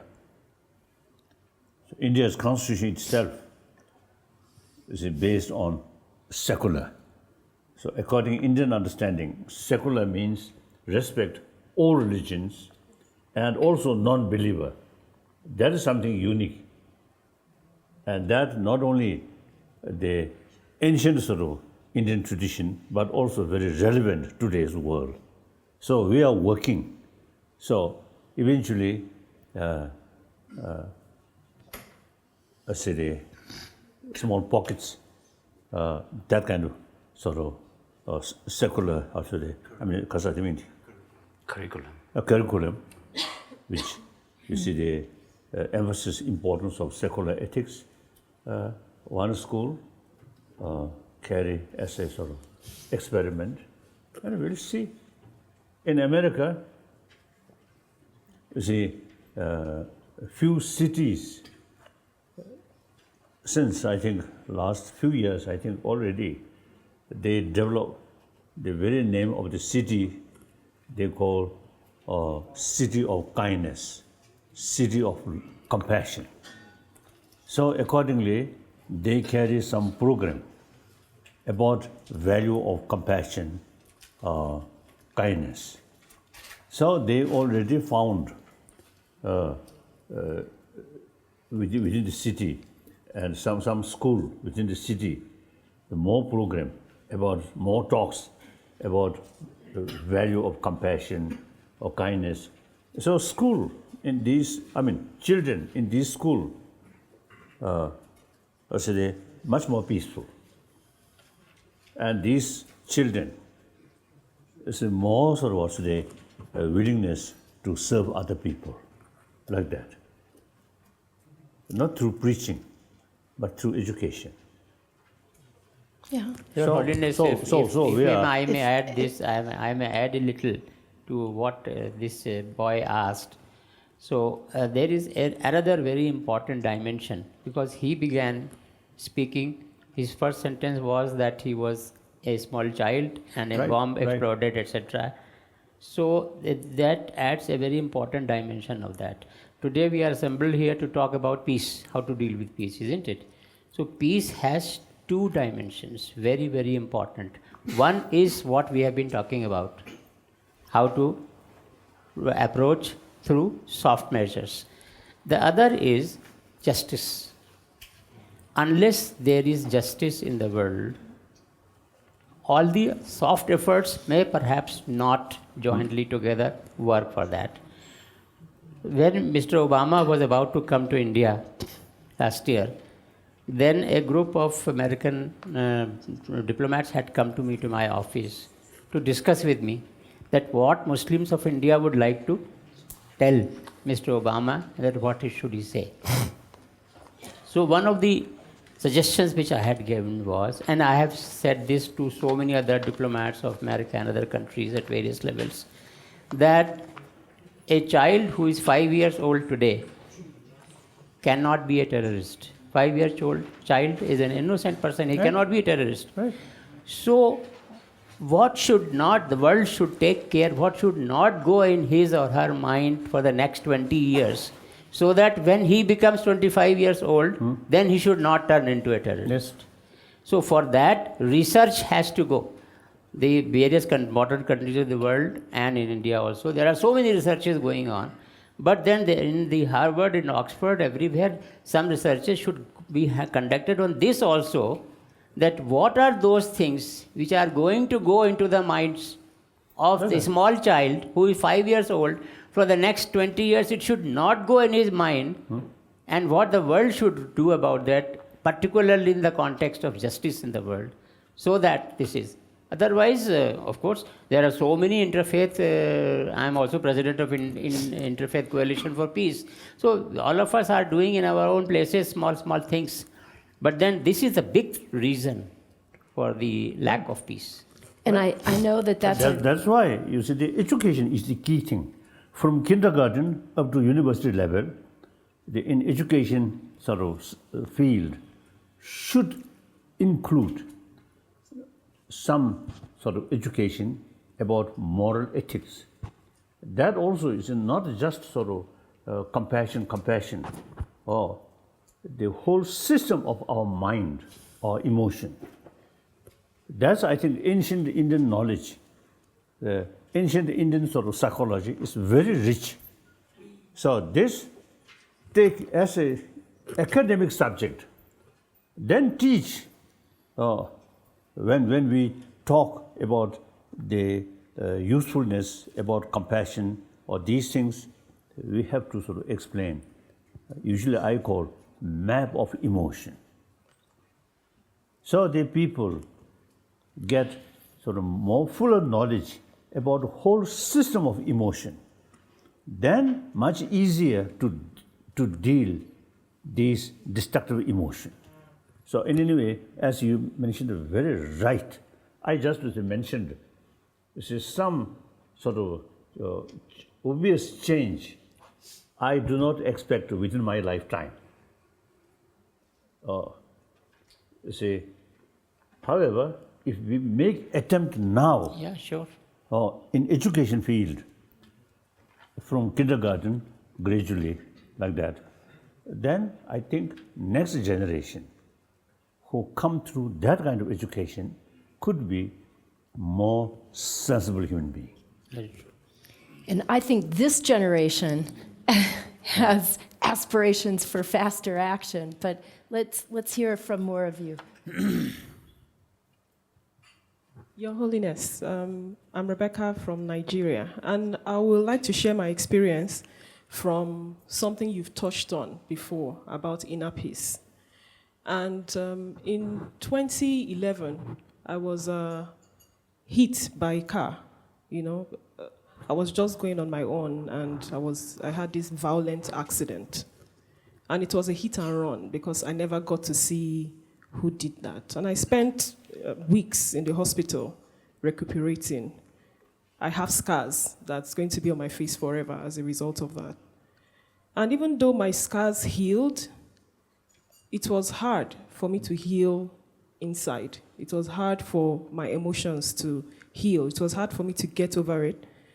And I just wished that I had an opportunity to talk to the person who did this to me, to let the person know that this is what you've done, this is how I feel about it, this is the impact it has on me. And it took a long time. I went through a period of anger and depression, and it took a really long time. And eventually, I think I got to a place of acceptance that this is my identity now, this is what it is, and I'll live with that.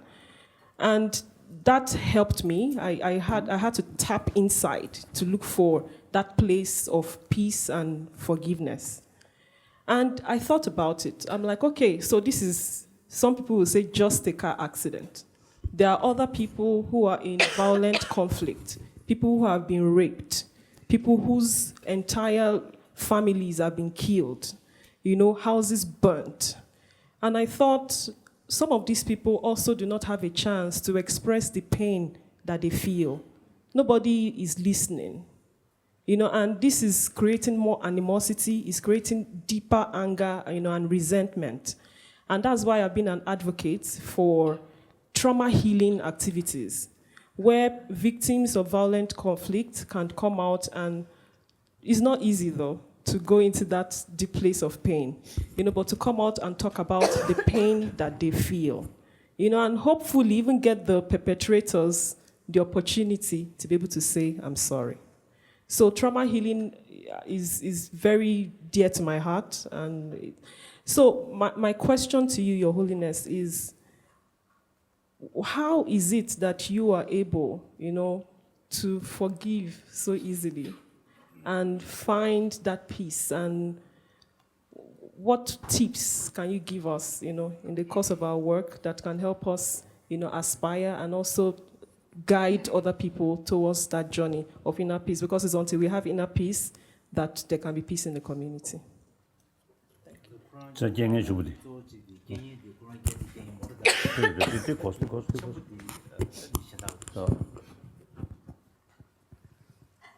So one of my friend in Australia had a similar, his car, somehow, the similar thing happened.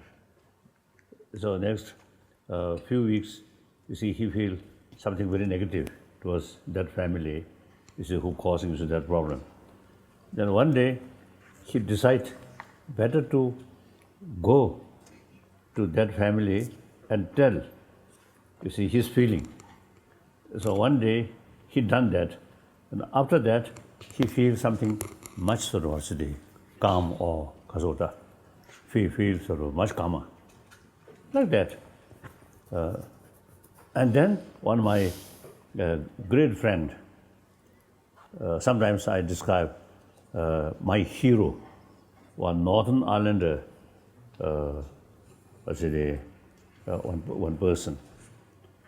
When I think he was, 10 years old, the British sort of soldier at that conflict, the rubber bullet stuck on his here. So instantly, his both eyes lost. And he fainted. And when he fainted, when he reconscious or something, he already in the bed in hospital.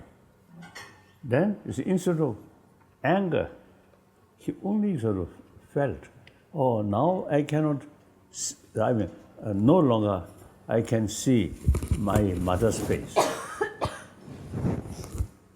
So he never sort of developed some kind of anger or something. As a result, his mind much more peaceful. And he carried education. And eventually he married, and then I think 2 girls. So then eventually he found the British soldier who shot, they recognized, they met, they become very good friends. They together used to come here. And also I met in Northern Ireland. And like that, keep anger, nothing sort of help, no help to get some problem to the other person. Only destroy your peace of mind. So these are, actually, we human beings have that kind of sort of capacity, that kind of nature, that kind of potential. Then, and what? The community level problem, difficult. Just as I mentioned, I think to you, best thing is escape. I'll remind you that Prophet Muhammad, Prophet Muhammad, Holiness, Prophet Muhammad, he used to pass through some lane every day. So there was an old woman who was having some animosity with him. So she, on the first floor from the roof, she would throw trash on him while he is passing. So he will not even look at her. He'll simply dust his clothes and move forward. That he used to do every day, and she will repeat the same thing every day. After several weeks, when he was once going, so he was expecting now the trash will come down. So the trash did not come down. Then he stopped. And he inquired in the locality, why did the trash did not come down? Where is that woman? So he was told that she is not feeling well, she is unwell, she is confined to bed. So he went to her house to inquire about her health. So that's the answer. That's right. All right. Yeah. I'd like to invite other voices. Thank you, Your Holiness. I have a question for you. You earlier talked about engaging even people who were violent and that were engaged in violent extremism. In my country, Tunisia, a lot of youth went to conflict zones, to Syria and to Libya, and they joined ISIS.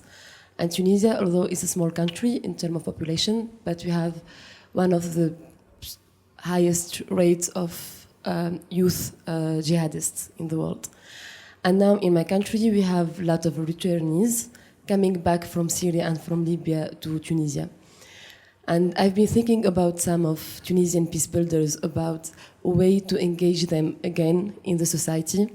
But we have this concern. We were thinking if these people who decided to go to jihad, to kill other people in the name of God, can they really be re-engaged in the society? Can they have the mental capacity and acceptance to reintegrate again in the society? So I would like to ask you about your opinion about that. Thank you, Harness. Basically, as I mentioned earlier, we human beings, you see, the same way born and the same way grown up. But then, because of the environment and the circumstances, you see, create such sort of merciless person. For immediate, I don't know. Very difficult, very difficult. As I mentioned earlier, you see, I think the 2 days, a lot of violence, a lot of killing. You see, their sort of way of thinking, the mentality, way of thinking, I think reach certain level. That also, I think, environment, and I think from government level to community level, force is something, let's say, the effective answer or method. I think that we have to change that kind of way of thinking or mentality. That through education. The government level cannot do that. Education level. So I don't know. So difficult. So only, as I mentioned earlier, sort of my effort, without any expectation, within my lifetime, or some nice things come. No. If the today's situation remains continuously, more suffering, and basically, as I mentioned earlier, human nature is more compassion, and human intelligence have the ability to see long-term, short-term interest and more holistic. So we should utilize that, and through education, we can change human way of thinking. Once you see human way of thinking through education, through awareness, becoming more realistic. Now, this violence is actually unrealistic, mutual destruction. If they properly sort of use the human sort of also the common sense.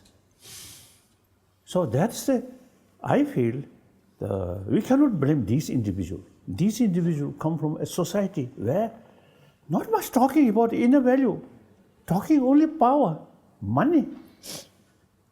We can't blame them. So the societies, so way of life, way of thinking must change. How? Not through prayer, not through force. I don't know. Law, justice, that also, you see, sometimes I think the definition of justice also sometimes difficult. The human mind, such sort of sophisticated, even the definition of justice also sometimes, you see, difficult. In any way, I think the very nature, nature law, loving kindness brings happiness, oneself as well as others, even animals. You show loving kindness, they also appreciate. So no need written law or something. That's true. That's I feel. Yeah. So we, you see, through education, make awareness, then everybody loves themselves. So the best way to develop happy individual, this inner value is the key factor. So through awareness, through education, not through religion. That's my view. So whether achieve or not, different question. Our generation, we have the moral responsibility. Make attempt, make effort, start now. Then, this is now 2016, where after 10 years, 2026, where then another 10 years, 2036, then I may disappear. So sometimes I jokingly say, telling people, you will begin the next century of your life then. So sometimes I jokingly say, telling, I want to share with you. I usually make generation of 20th century and generation of 21st century. So we both generation of 20th century. So our century already gone. Now the 21st century. These young people are 21st century. Oh yes.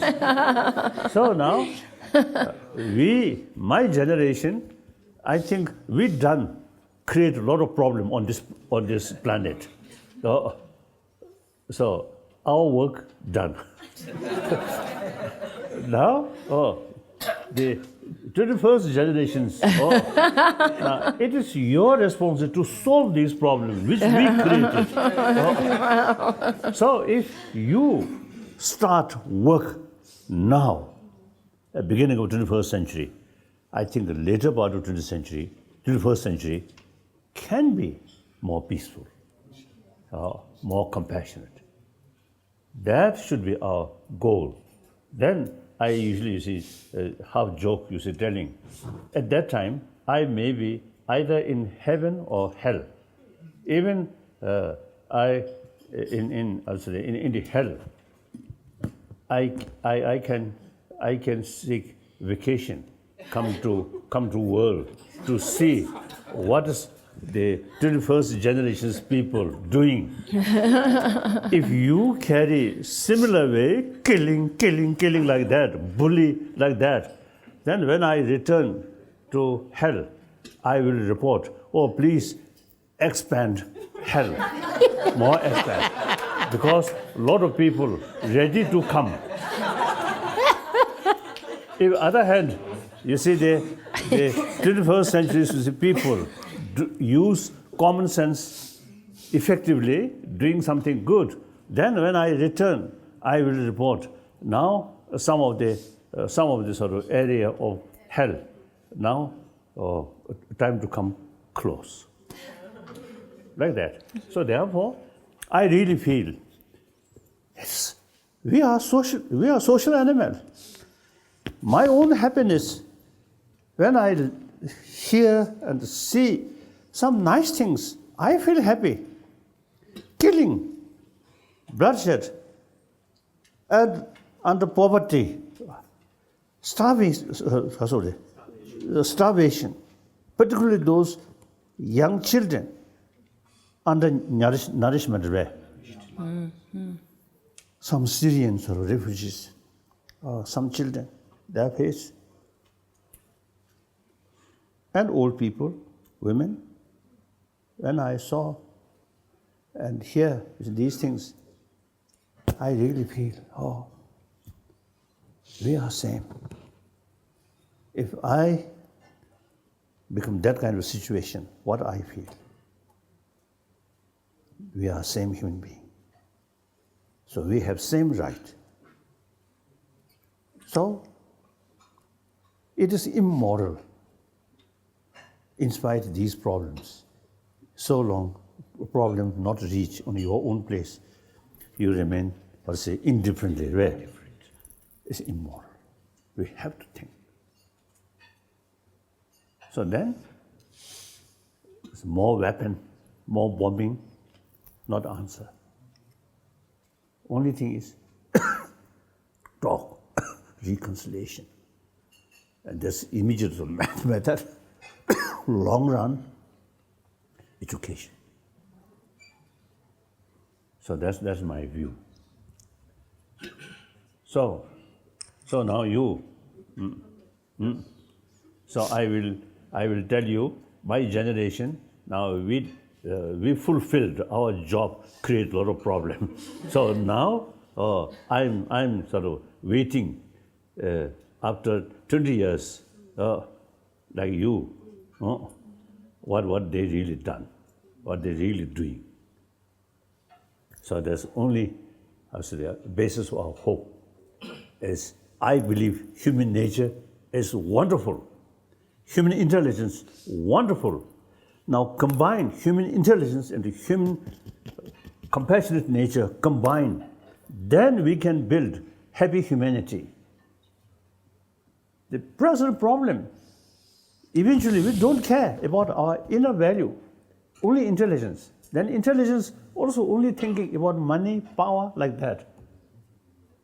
So that's a mistake. That's my view. Is it correct or wrong? Your emphasis on education is very, very valuable, and it finds full resonance in the Quran also, because the Muslim boys and girls, they should know that the first revelation of the Quran, the first word was Iqra. Read, Iqra, I-Q-R-A, Iqra. Iqra. That's the Arabic word. That's the Arabic word. So, because the Quran is in Arabic. That's Arabic, yes. So, Archangel Gabriel, when he came to Prophet Muhammad and gave him first message of God, the first word which he uttered, Iqra, read. Iqra bismi rabbika allazi khalaq. Read in the name of thy Lord, who created man with a clot of blood. That's what. And then he talks about pen, etc., etc. So the first, see the emphasis of Islam on learning, which you are saying, education, that the first revelation, first word is read. Right. So that is, we will be fulfilling our religious duty also by doing what His Holiness is telling us to do. Yes, please. Thank you. So, Your Holiness, I totally agree on the fact that education plays an important role in engaging these people and in making everybody open and tolerant towards each other. However, I'm going to complete on what my colleague from Tunisia just said. Tunisia. Tunisia. So I would like to inform you that most of the Tunisian population is educated, and the 6,500 jihadists who went from Tunisia to Syria and Iraq to fight with ISIS are most of them educated. And I am working also in a study on Tunisian prisons. And I figured out that in 27 prisons we have 1,000 terrorist suspects. And most of these suspects are mixed with common law prisons, which are normal people that are not radicalized in their mind and thinking. The problem here, how can we connect education to radicalization while these people are already educated? And those who are not educated are not really interested in violence. So this is I'm just wondering, how can we apply what you said in our situation in Tunisia? This is the first issue. Also, I would like to know, how can the Tunisian government and the Tunisian, let's say, youth, because most of these people are young people like us, our peers. How can me, as a young person, convince someone who is radicalized or who is in a way of radicalization to come back and reintegrate? I would join the idea of, excuse me, I don't remember your name. Dr. Mahmoud. But Dr. Okay. Mahmoud. For the idea of justice, and mainly social justice. And I would say that in Tunisia, we are facing an identity crisis, and young people are not hopeful anymore. So there is the question of hope, of identity, and of recognition within the society, and justice and marginalization, especially for the young people who, after the revolution, are not even really integrated in power and decision-making. Thank you very much. I think you mentioned these, how to say that, Crisis, identity crisis. Jihad or education. Educated people. So that's why, you see, we are seriously concerned the system of the education. I think, as a matter of fact, most of the troublemaker on this planet is educated people. Uneducated, usually, is a little bit more honest. Educated people, too much clever. How to exploit, regardless others' right. So the education itself, something wrong. Not necessarily, you see, the mathematics or there is something wrong. No, the sort of lack of holistic. We have this physical, mind, emotion. Education should cover both physical health, mental health. So irrespective religion or religious belief or not, this is simply healthy mind. So more sort of knowledge about the whole system of mind. So quite often I use the word in education field, the hygiene of physical, we usually see teaching, isn't it? Hygiene of physical. So similarly, we also need hygiene of emotion. Then automatically, you see, this whole system of mind, whole system of emotion, as I mentioned earlier, you see. So then, I think education itself is something lacking, something wrong, I feel. So then we have to think. We already working that. And I think within next few months, I think within India, we will go into sort of serious discussion. Say they finalize the drafting curriculum of that. Then, as I mentioned earlier, in America, next June, with the help of Emory University, we already produced some draft sort of curriculum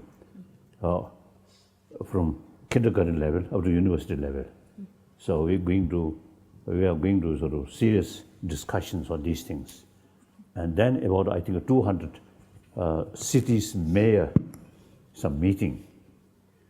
So, as I mentioned earlier, it's already some cities, you see, they developed the name of City of Kindness, City of Compassion. So some actual sort of benefit already experienced.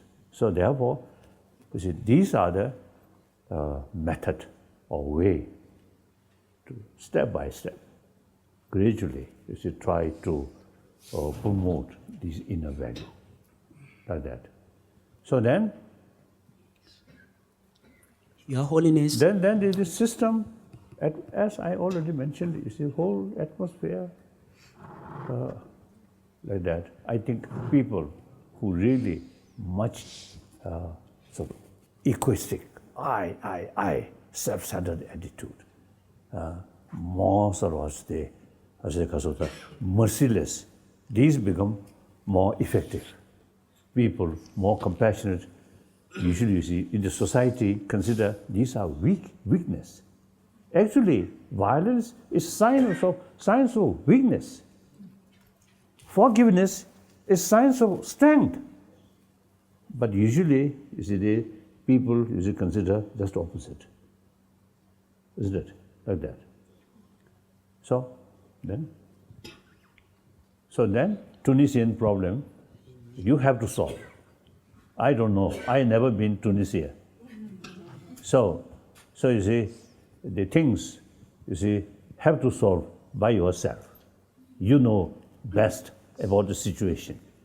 And if you make effort, it become realistic. If I say from distance, oh, you should do this, then often may become unrealistic. So, to your 1,000 prisoners in Tunisia, you can consider providing to them, if you can, the world famous commentaries of the Holy Quran. Let them read world famous commentaries of the Holy Quran, and the best one is Abdullah Yusuf Ali, English language. If they are educated, then provide them so that they should get good education now, which can change their mind. I would just inform you, give a brief information that prisons and the administration of prisons in Tunisia is used to provide imams. So if a religious figure who goes frequently to the prison to give courses, but despite this, we still have radicalization and people are still influenced. So they go to the prison, being a common law prisoner, and go out from it as a terrorist. Thank you. See, that's good. You are saying Imam, fine. But then Imam would be going for a short while, would be coming back, while the book would be on his bedside all the time. We can always, even at the midnight, he can get up and open and read. So that would be a good solution. if we sort of rely on religious, then also you see there's some complication. Those who say Buddhist terrorist, you see the Quran, not relevant. No. Actually, one has to read. If I have got so much here. If you give me half an hour, I can read it out to you. There are 1,000 things which are very, very nice, and nobody in the world can say that no, this should not happen. That's right. But then those prisoners should know. That's right. That's right. Muslim, yes. From your own sort of tradition. Sometimes I say, I think including Buddhist, we simply use the word of Buddhism or Islam or Hinduism or Christianity. Not much serious. They practice or implement what you are sort of teaching. That's the problem. So they don't know first. They don't read, they don't know. Like hardly any Muslims know that is the Quran is all the way talking about interfaith, from beginning to the end. La nufarriqu bayna ahadin min rusuli. Do not differentiate among the messengers. And if you differentiate, you are not a true believer. Hardly any Maulvi, hardly any Imam knows about it. But then if he reads the original text, he will get to know about it. That's right. Your Holiness, regarding our responsibility to promote a culture of peace that this generation, our own generation, 21st century generation, is to promote a culture of peace. And looking at most of our environment coming from conflict zones, Nigeria, Somalia, where most of the terrorists are operating, and we are young people, and we are passionate about our work. We want to continue because most of our works are making impact. And sometimes if we consider our own safety, so I'm thinking, what advice can you give us that we can continue our work in some ways that we can ensure our own safety and at the same time making impact in our communities? So safety, sir.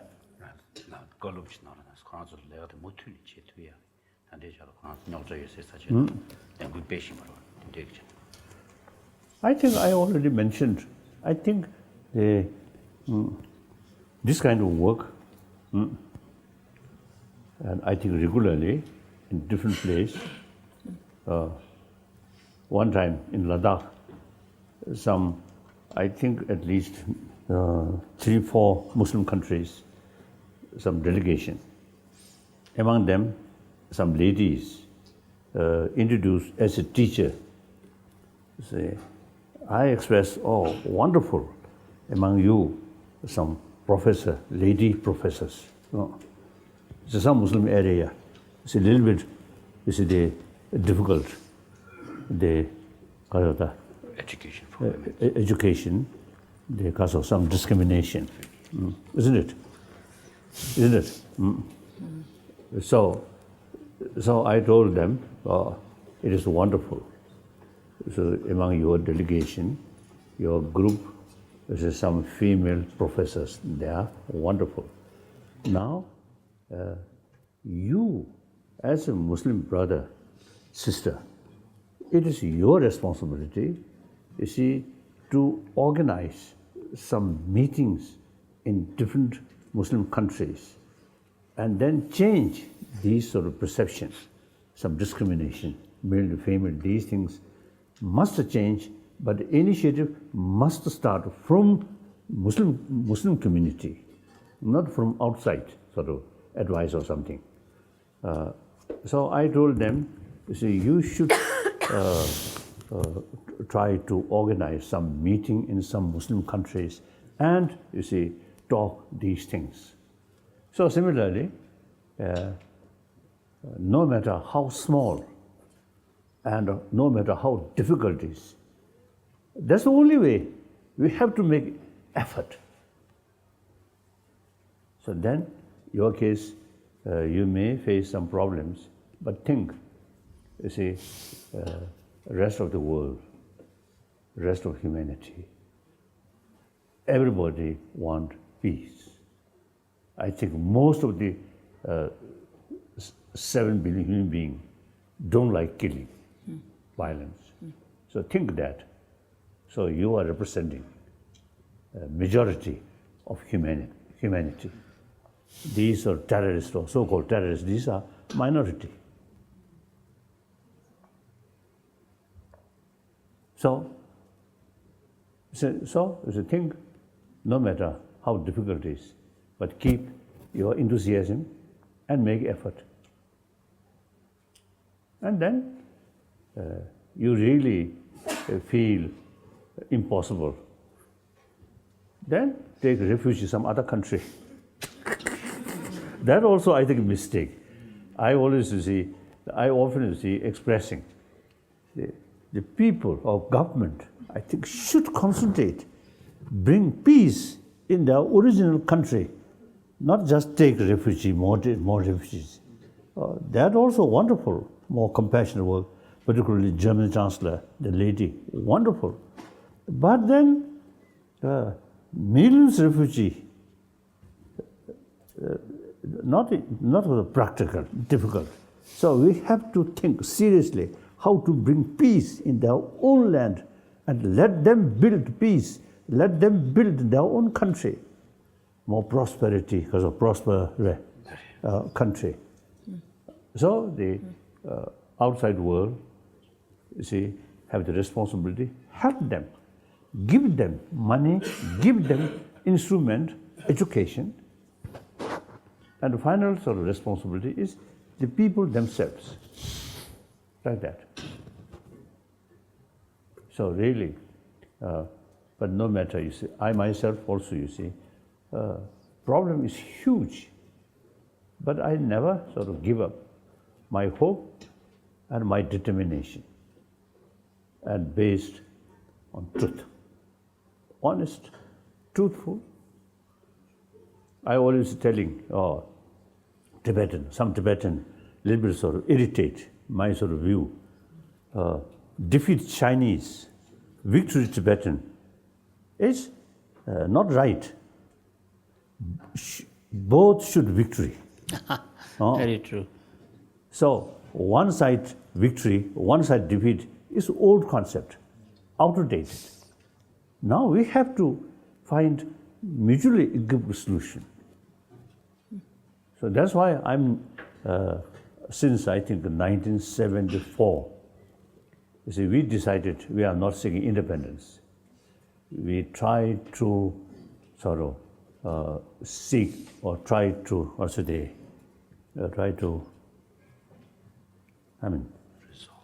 because of that, try to find a solution that is a mutually agreeable solution.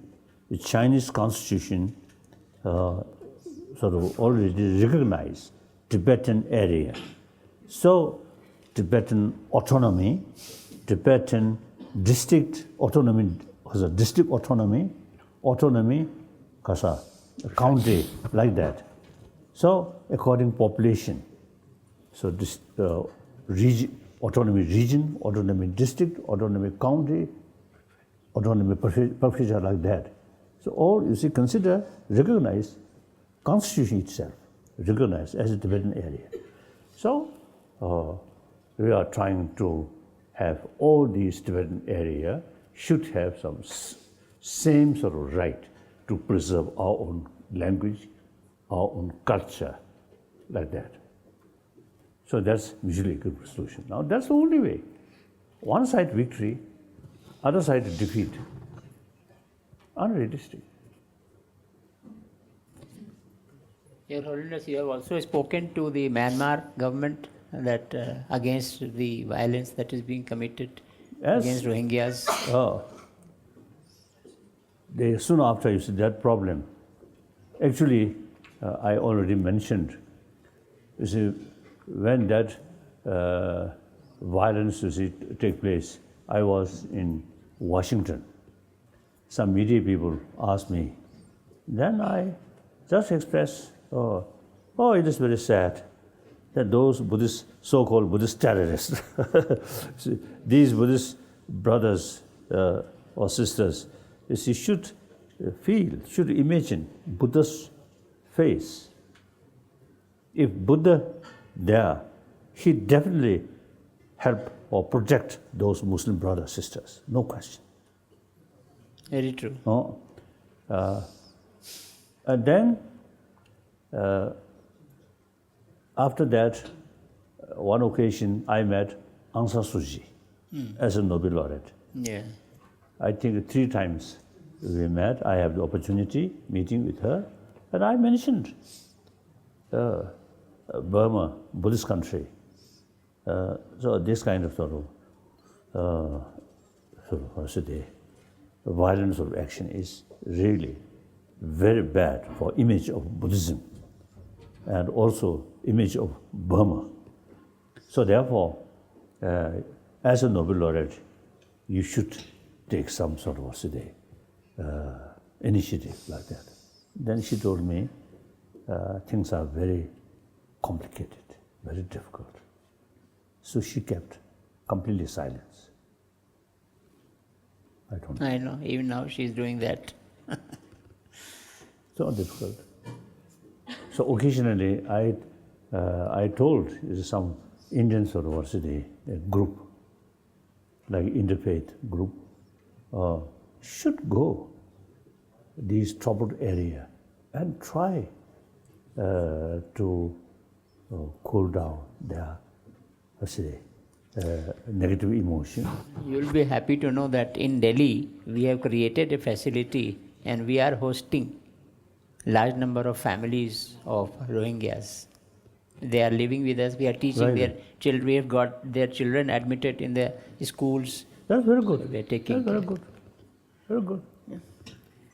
Now time for lunch. Stomach. Healthy body.